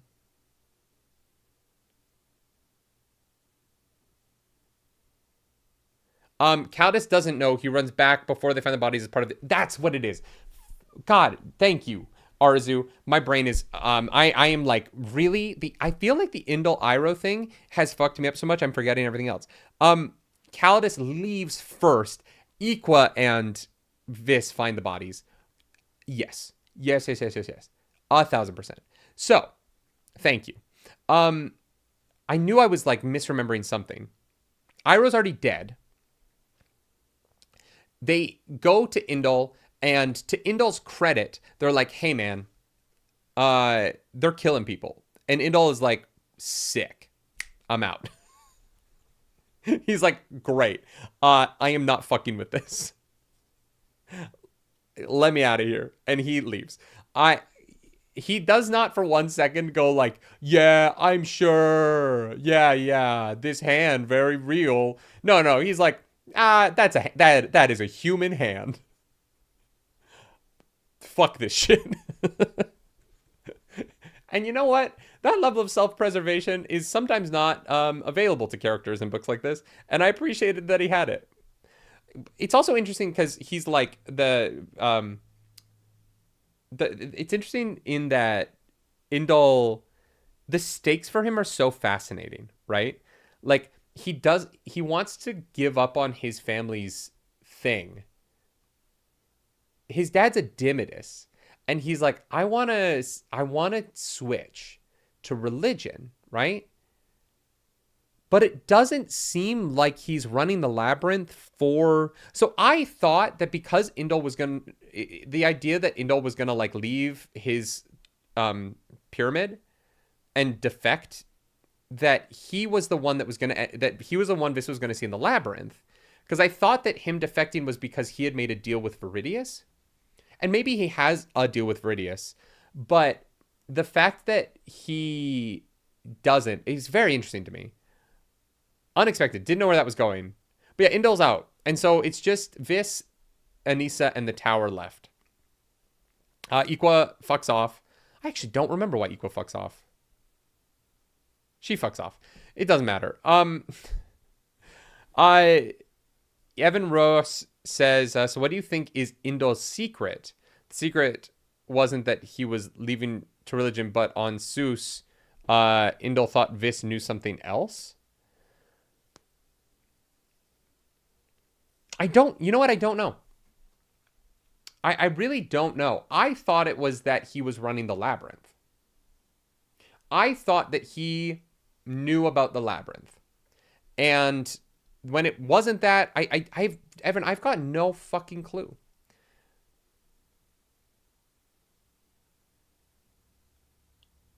Maybe Indol... Maybe...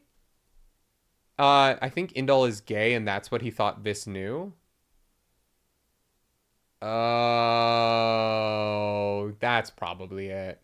I was going to say maybe Indol knows that his dad's working with the Anguis and is, like, defecting to religion to, like, expose that to religion. And I think maybe he thought that Vis also knew that the military was working with the Anguis. Because Aliscor might know that. Being gay when you have to pay extra taxes for not having kids is a problem. Yeah, he would need a beard. What I do wonder though, because society, like being gay in the society would be problematic, but is there like a priesthood, right? Evan and I just had the same thought. It could be a rule of religion that lets him ignore procreation parts of birthright. There could be a level of like priesthood within religion that is celibate. Right? And so it could be that he's leaving because he's gay, he's leaving military to go join whatever the like celibacy element of religion is, so that he doesn't have to reveal that he's gay. Because he would view that as like leaving for religion is less shameful to the family name than that's not established. Like there is no like established place in the books where they say there's any form of like celibacy culture at all. But yeah, interesting. Very, very interesting. There are holy orders. They mentioned the virgin nuns that tend to a holy fire site. I forgot about that. No, Evan, you're right. That might be it. That might be it. So Vis ends up in the tower where the Heart of Yovan is being held by a Sextus, and he's climbing up looking for Anissa's partners first, and he finds them dead. They're dead. They're already dead. They're just fucking murdered. Fuck. And so he's like, well, I gotta keep going or else fucking what Vis has to keep going or else he's gonna die. So Vis is just gonna go die, I guess. I don't know. I'm gonna go fight another fucking Sextus. And he climbs the tower, and there's an Anguis man there with the Heart of Yavan. One of the things that I think is I would like answers on that I don't think we're gonna get is, how did military find out so much about the Eutychium? Right? Like, it's not that military pays the Anguis to attack during the Eutychium. It's that the Anguis seem to know the structure of this year's Eutychium, right? They know about the Trekkers. They know about the Heart of Yovan. They know all of this. How many people is Viridius really even telling what the plan is in advance?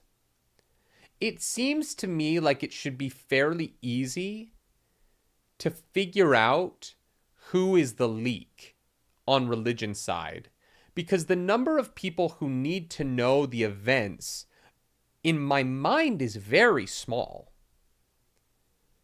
Like, running this Eutychium, you only really need like 15 to 20 adults to know the truth. You need 10 security guards, Viridius, and then some teachers.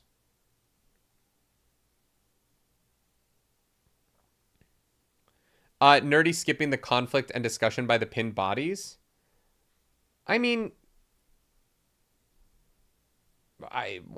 Jonathan, if there's something really interesting about that scene, that part of it to you, I just sort of felt like it was a way to get Vis to go on by himself to me. But Evan Ross says, if there's something you want to bring up, though, I'm happy to talk about it. Evan Rose says, unknown by they are in the know about a lot of internal working, plus the scared man seems to know more about the island and its big picture importance.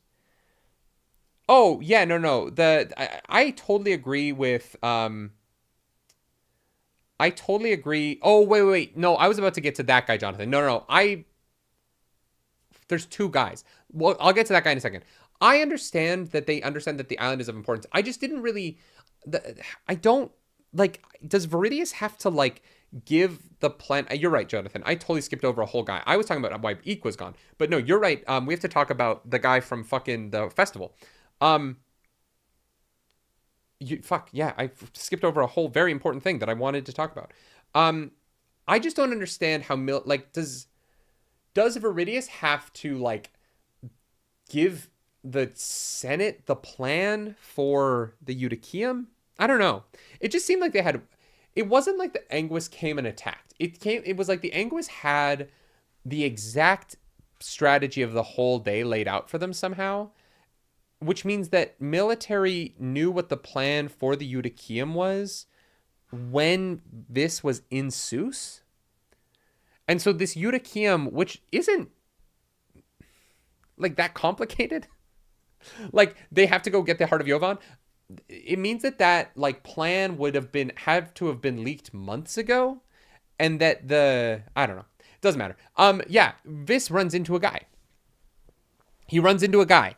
And it is the guy that he stalked Reliquia to at the festival.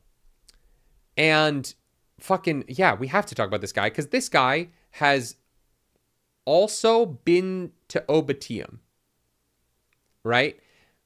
And I think that this guy went to Obatium before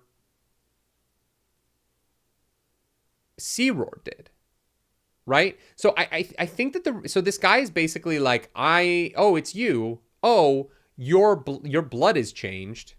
You're like you are me now, right? And then this guy fucking disappears. Good luck. He basically is like, I'm not gonna kill you. We need you. Good luck. But the guy says, like, none of us leave it without scars or something like that.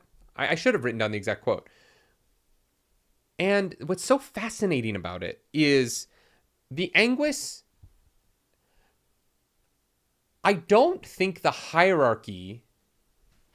And yes, and he can Mirage. Yeah, he can Mirage or something. Alex says maybe they did mention they had some island incursions in the past. True. Yeah. That's fair. The way that Searoar responds to Vis in the epilogue made me feel like Vis was the first person Searoar had seen come through. So I'm assuming a lot based on the fact that it feels to me like Vis was the first person Searoar had seen, which might not be the case. That might just be an assumption that I am making, but in my head it feels like that. You know what I mean?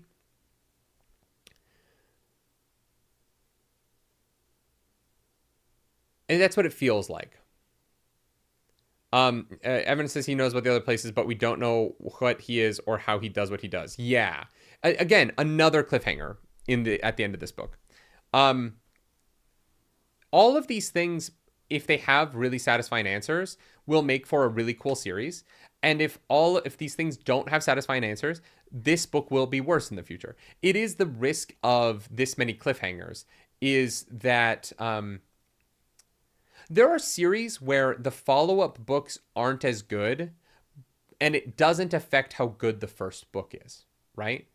You can write a really great standalone book that has sequels, and the quality of the sequels isn't that important to the first book. This is not one of those. Intentionally. I'm not like saying that James Islington accidentally did this. He made this choice intentionally.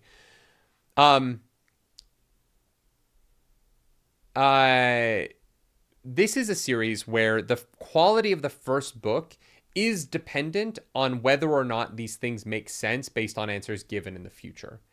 And that is a choice that James Islington made. That's a trade-off, right? You can write a series where the books each stand on their own very well, and the quality of each one is a little bit independent of one another, even though they do lean into one another. Or you can write like this, where book one is just a prologue that sets up a bunch of mysteries, and the quality of book one will be viewed in retrospect based on how well those mysteries pay off. And so right now, like, I like this book a lot. I don't know that I'm going to end up loving this book because I won't know until I kind of know what the point of it is. And that's interesting. And I don't think that that's a wrong way to write. It's just, it's a different choice, right? It's a different structural choice. The opposite, I hate to bring up Harry Potter as this because I think that it's so, I just can't stand J.K. Rowling.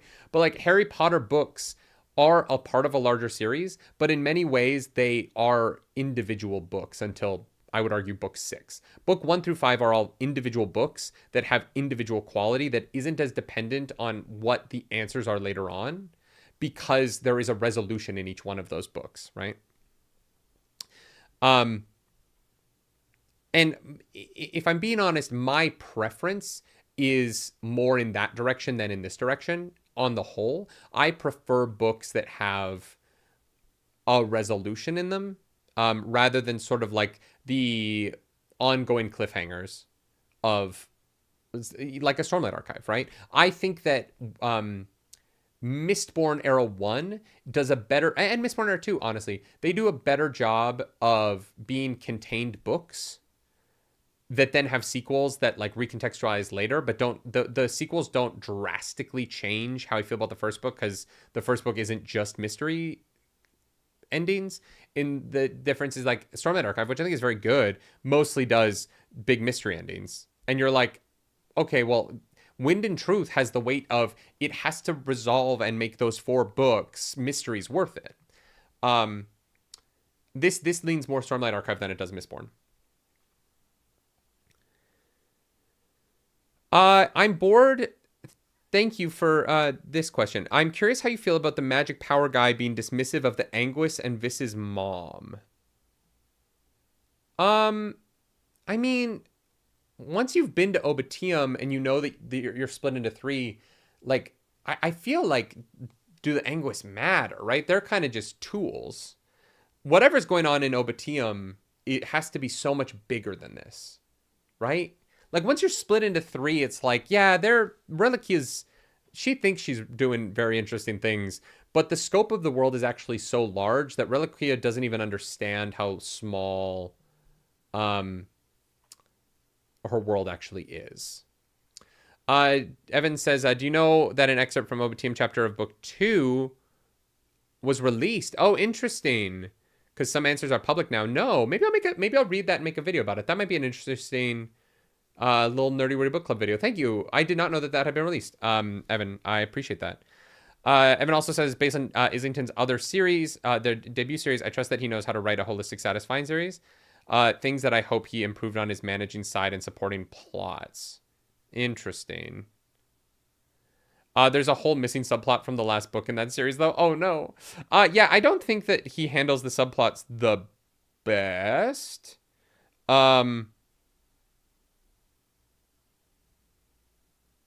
Yeah. Yeah, I don't know that he handles the subplots the best. Mostly just because I don't think the characters are like fully 3-dimensionalized, but we'll see how that is.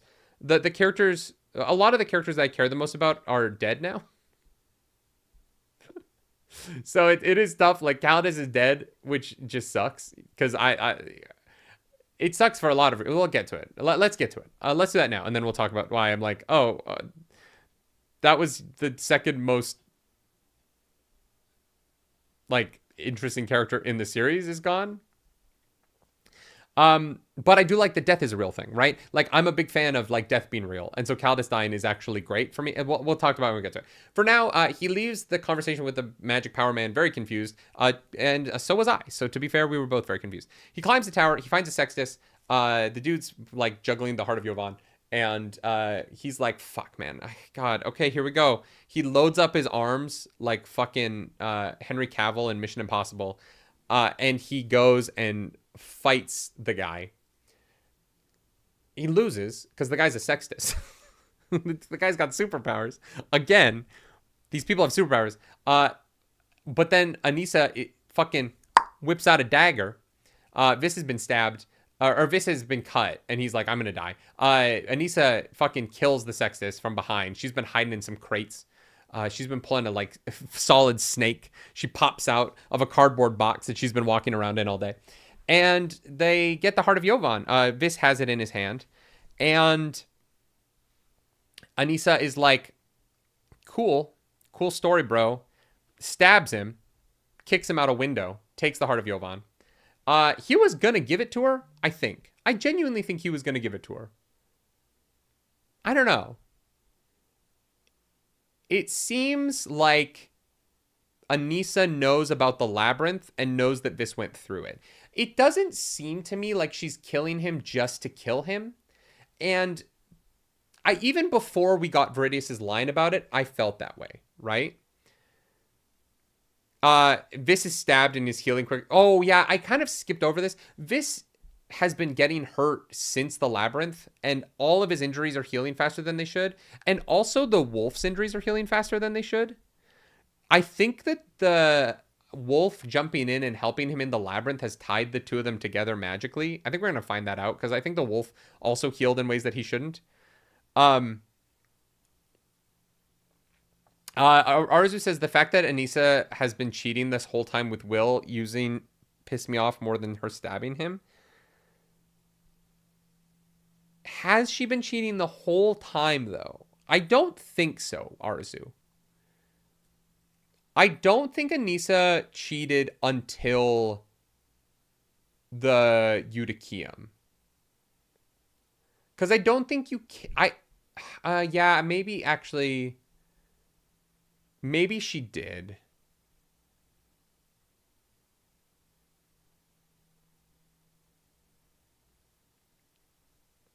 Because the problem with... Okay, so here's the problem with that, Arzu. And I do agree with you. The cheating sucked. But the reason why I don't think she's been cheating until now is because her eyes would have been going black. And, like, here's the thing about using will. You can't use it secretly in this world, right?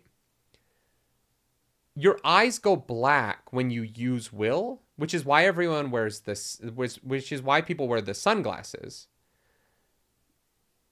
And so if she's been using will, then, and maybe military has just figured out a way for people to use will without their eyes turning.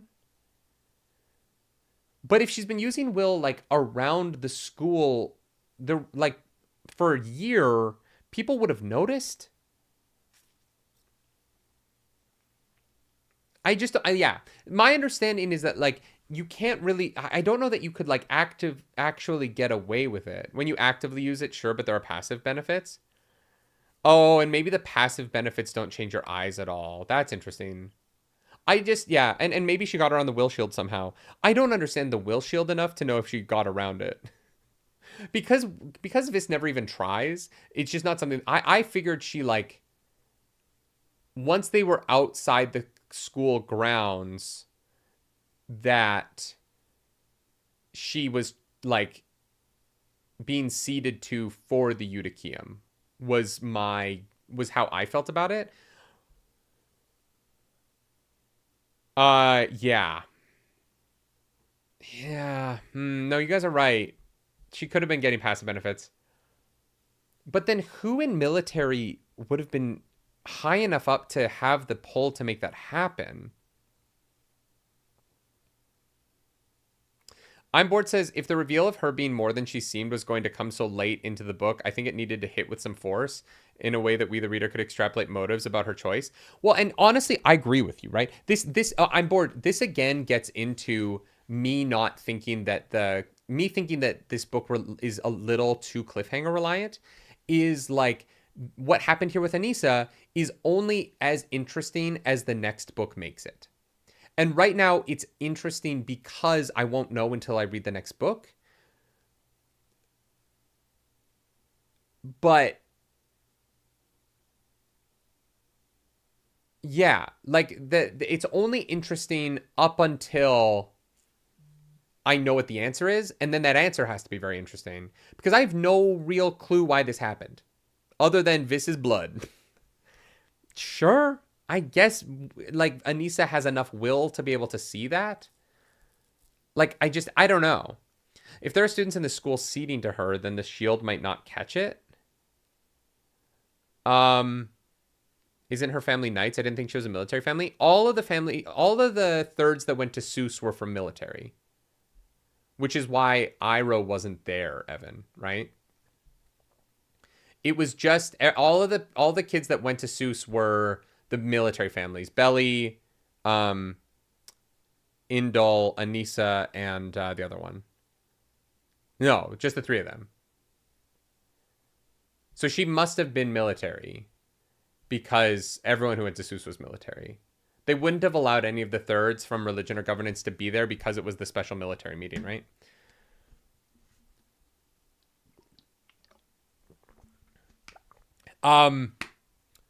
Yeah, no, I see what you guys are saying. Honestly, the Anissa moment to me is so wrapped up in her relationship with Viz and that betrayal that I cared more about the relationship than I did the realities of like what the fuck was Anissa doing. But now that we're talking about it, I really hope the second book is good.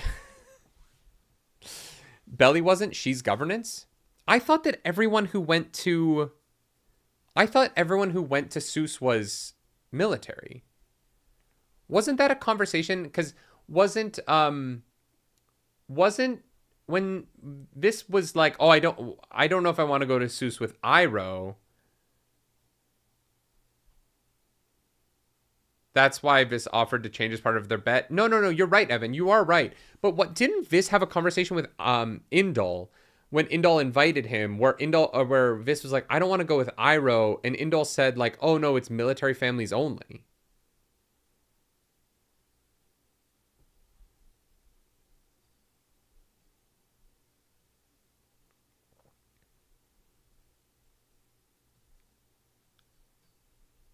She's not government. She's military. Yeah. No. She has to be military. She has to be military because...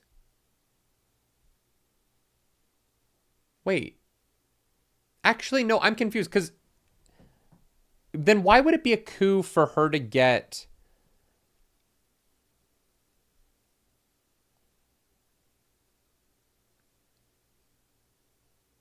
I actually think that this might be kind of a weird... I would need to go find the exact lines in the book. But there's two conversations that I'm remembering. The first conversation is when he talks to Indol and he's like, oh, I don't want to go with Iroh. Doesn't Indol say... I don't have the book here to like open it because I only have the audiobook. I didn't actually buy the physical copy of this. Doesn't he talk to Indol and Indol's like, no, we're only military families are going to Seuss. But Evan is also right that when Belly, part of the deal with Belly over the foundation board is that I'll switch to governance. But why would Belly want him to switch to governance if she's military? Wouldn't that hurt her that she got a military family to leave?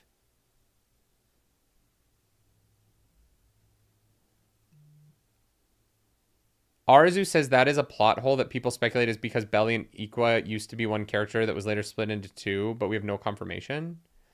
Wait, so this is literally just that the editor and he missed it before they published the fucking book? That's what this is? I think that this is actually just a huge plot hole. That's just bad writing. But this is, and I don't blame, it's discussed every other post on Reddit. Oh, okay, Arzu. Did you just Google that to try and figure out if I was... Did you just Google it? What the fuck? No. Interesting. Yeah, that's a pretty big plot hole.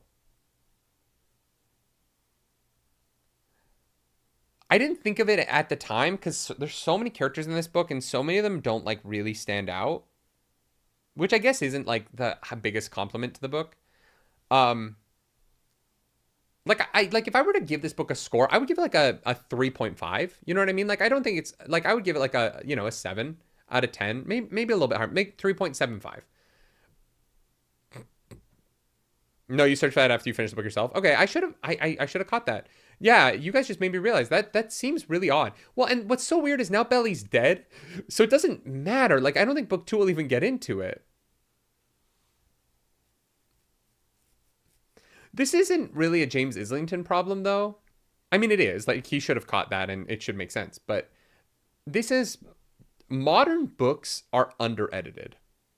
And it is a shame to me. It really feels like a lot of the fiction that's coming out lately is not near... And look, these publishers are moving so fast on things that they're not even catching that there are AI prompts in books. And I'm like, who is your editor that either you're not using an editor to save money, which sucks. That just, the sound of that sucks.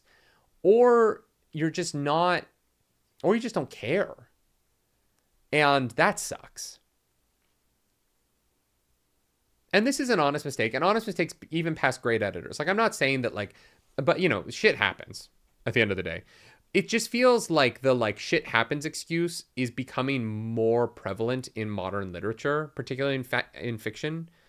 That and there's books that are coming out so fast that like you can like tell they weren't edited. Like Iron Flame is like fucking fuck it needs an editor, and it's weird. We live in this weird landscape where it feels like people want to be reading more than ever, and it feels like because of Book Talk and BookTube, and it feels like there's so much excitement around books, and there's such a fervor for them, and in the wake of that, what we're getting is a lot of books, and not like the highest quality of books at times. And again, like I think Will of the Many is an above average book. I enjoyed it. I think I would give it like a 7.5 out of 10. I had a great time with it.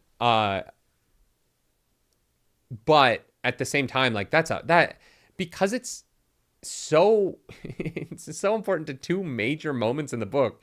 It's not like some weird background thing, right? Like the chess thing is a major moment. This not wanting to go to Seuss is a major moment. Those are two big things to contradict each other as hard as they do. Wild. Anyway, Anissa stabs Vis and pushes him out of a window. And he holds out his hand and he summons the heart of Jovan to him. And he falls in the water. He has magic now, but he's not being ceded to. When I got to the end of the book and he's like, I want to go work for the census, I was like, oh no, he's going to be ceded to. It's just going to be kind of like the typical, he's going to let go of that part of himself. But since I did the audiobook reactions and since I brought that up, I've realized I don't know that he can be ceded to, which is interesting, right? Like there is potential that Vis might run into a problem of now that he has this magic power, he actually can't be ceded to.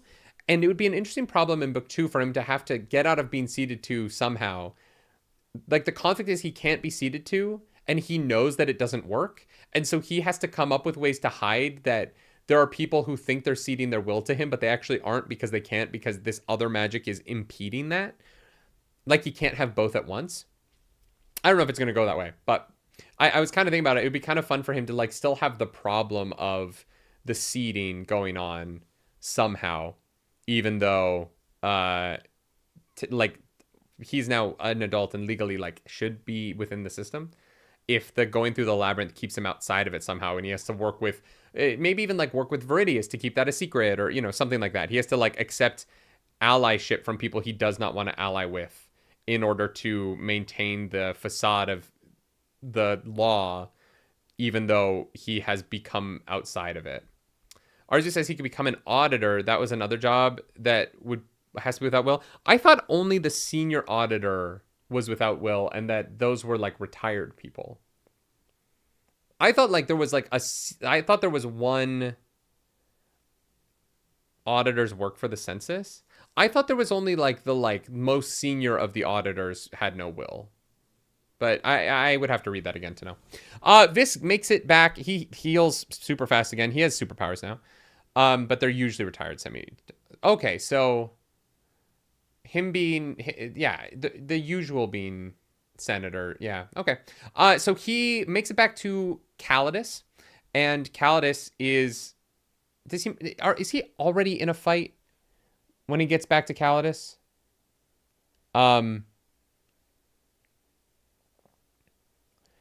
I think Calidus is already, yeah, Calidus, he gets to Calidus as Calidus is already fighting with the Anguis.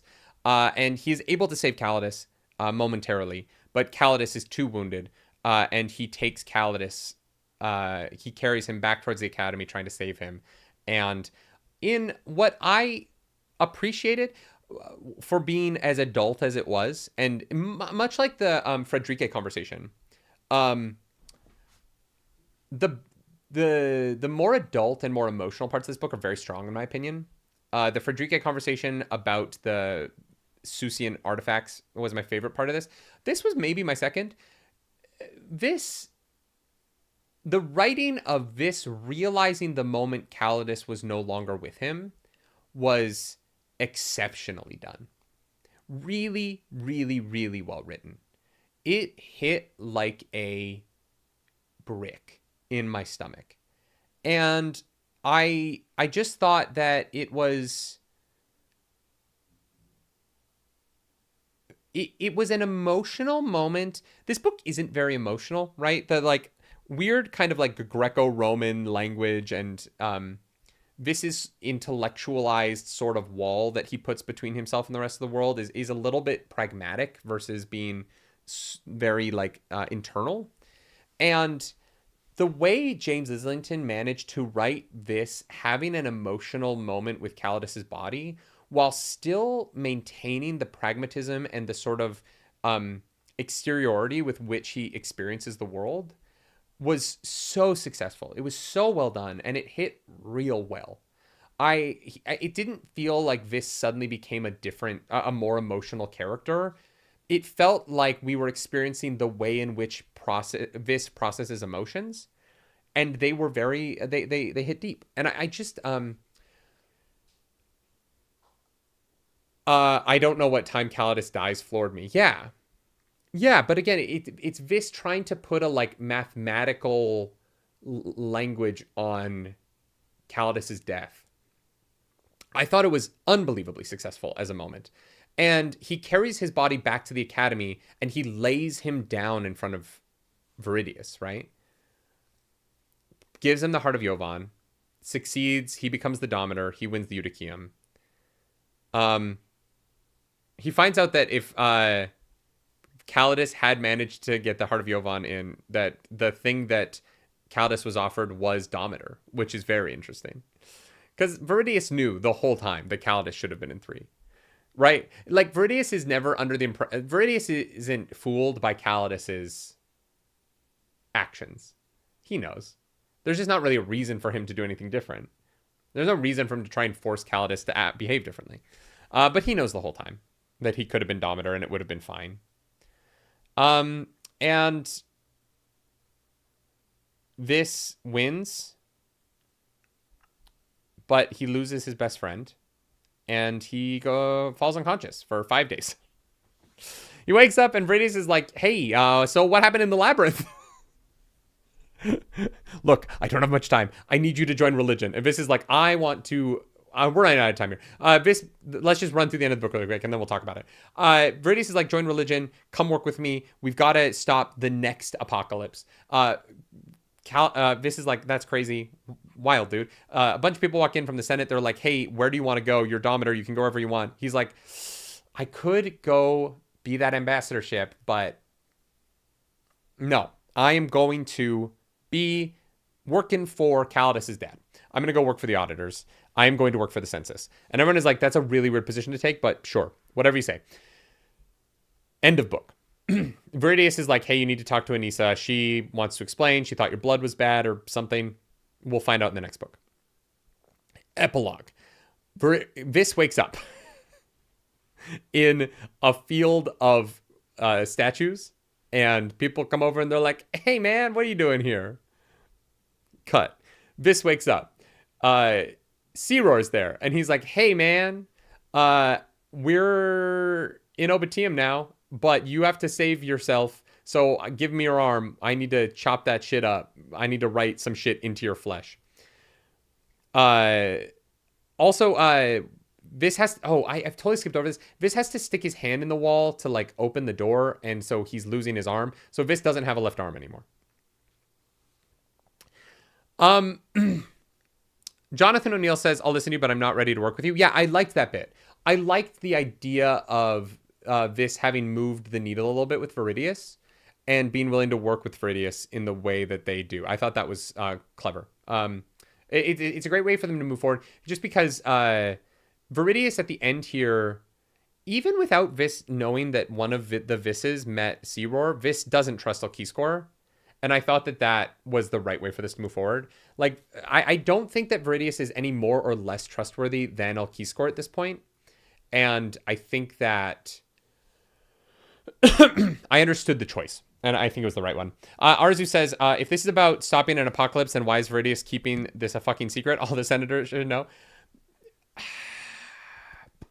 Because I think that Viridius thinks that the bureaucracy... There's two things.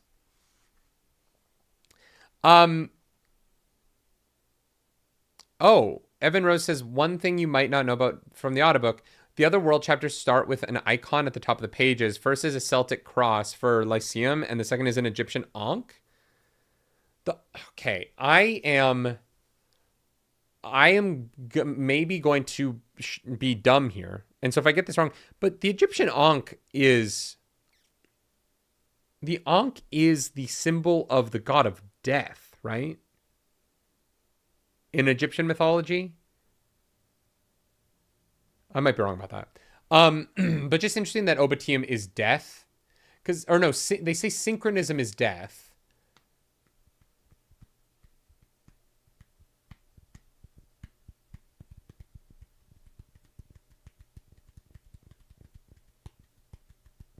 Here's my thing. If the apocalypse is brought about by sending too many people through to Obitium and Lyceum, then Viridius not telling people so that, because the government's like, well, we should just send people through and figure this out. If the problem is that people going through could cause the apocalypse, not wanting the military to take over and just send platoons through makes sense. I think the problem for Viridius is that he doesn't trust the Senate enough to think that they will make good decisions. Now, that is because he is a high ego character who thinks he's going to make the right decisions. But I think the reason why he's keeping it secret is specifically because he is full of himself, right? And he thinks that he will do better with the knowledge than the Senate will. And that stopping the apocalypse is more important than getting hung up on the bureaucracy of how to move forward. Arzu says, yes, politics might make things worse, but he would or should have more resources than chucking one or two teenagers in a labyrinth a year. Agreed. I agree with that. It does seem like at the very least, religion should have a bigger presence. Here's what I think genuinely doesn't make sense to me in this book. Genuinely. If these ruins are this important, why doesn't religion, who run the whole island and has no oversight from anybody, why don't they have guards who live here to watch the ruins? Like, it seems like Viridius could requisition enough power to have at least a team of people watching the ruins. Oh, actually, maybe he doesn't want that. You know what I'm realizing? Viridius points out where the labyrinth is to Vis.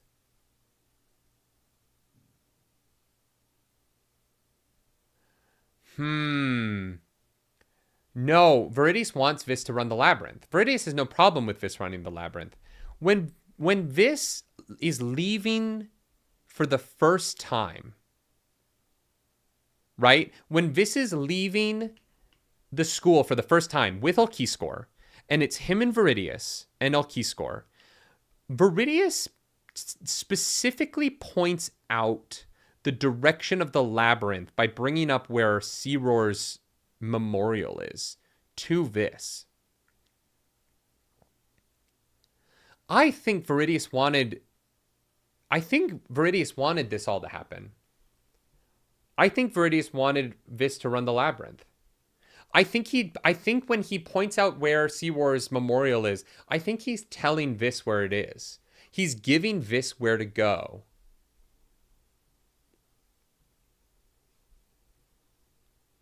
I think he knows even then what the point of all this is. That's fascinating. I just put that together in my head. I think Viridius, from the first time he meets Vis, knows that Vis is going to run the labyrinth. I wouldn't be surprised if Viridius knows that Aliscor has a labyrinth at his house. Because I think Viridius wouldn't care, right? I think that Viridius knows that whoever is going to come to the school to run the labyrinth will have to spend time with Viridius. I don't know. Yeah, chat. November is going to be interesting.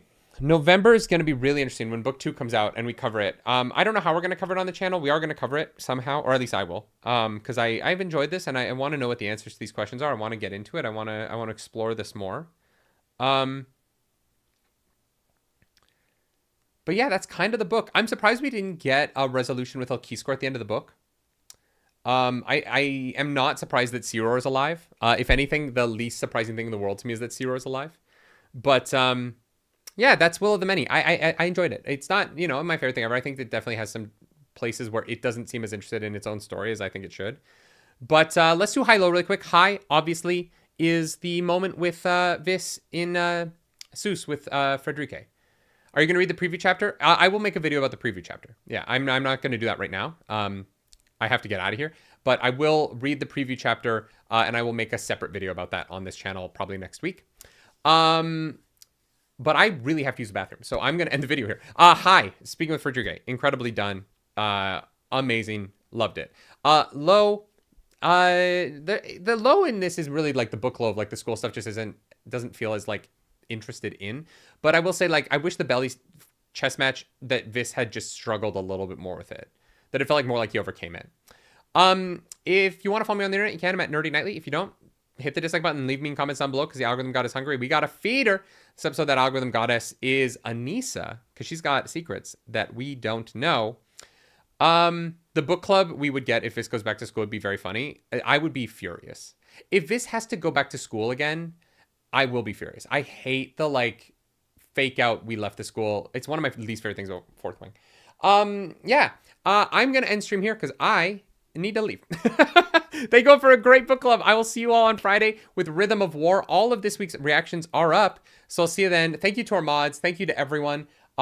Do something nerdy tonight, y'all. Bye.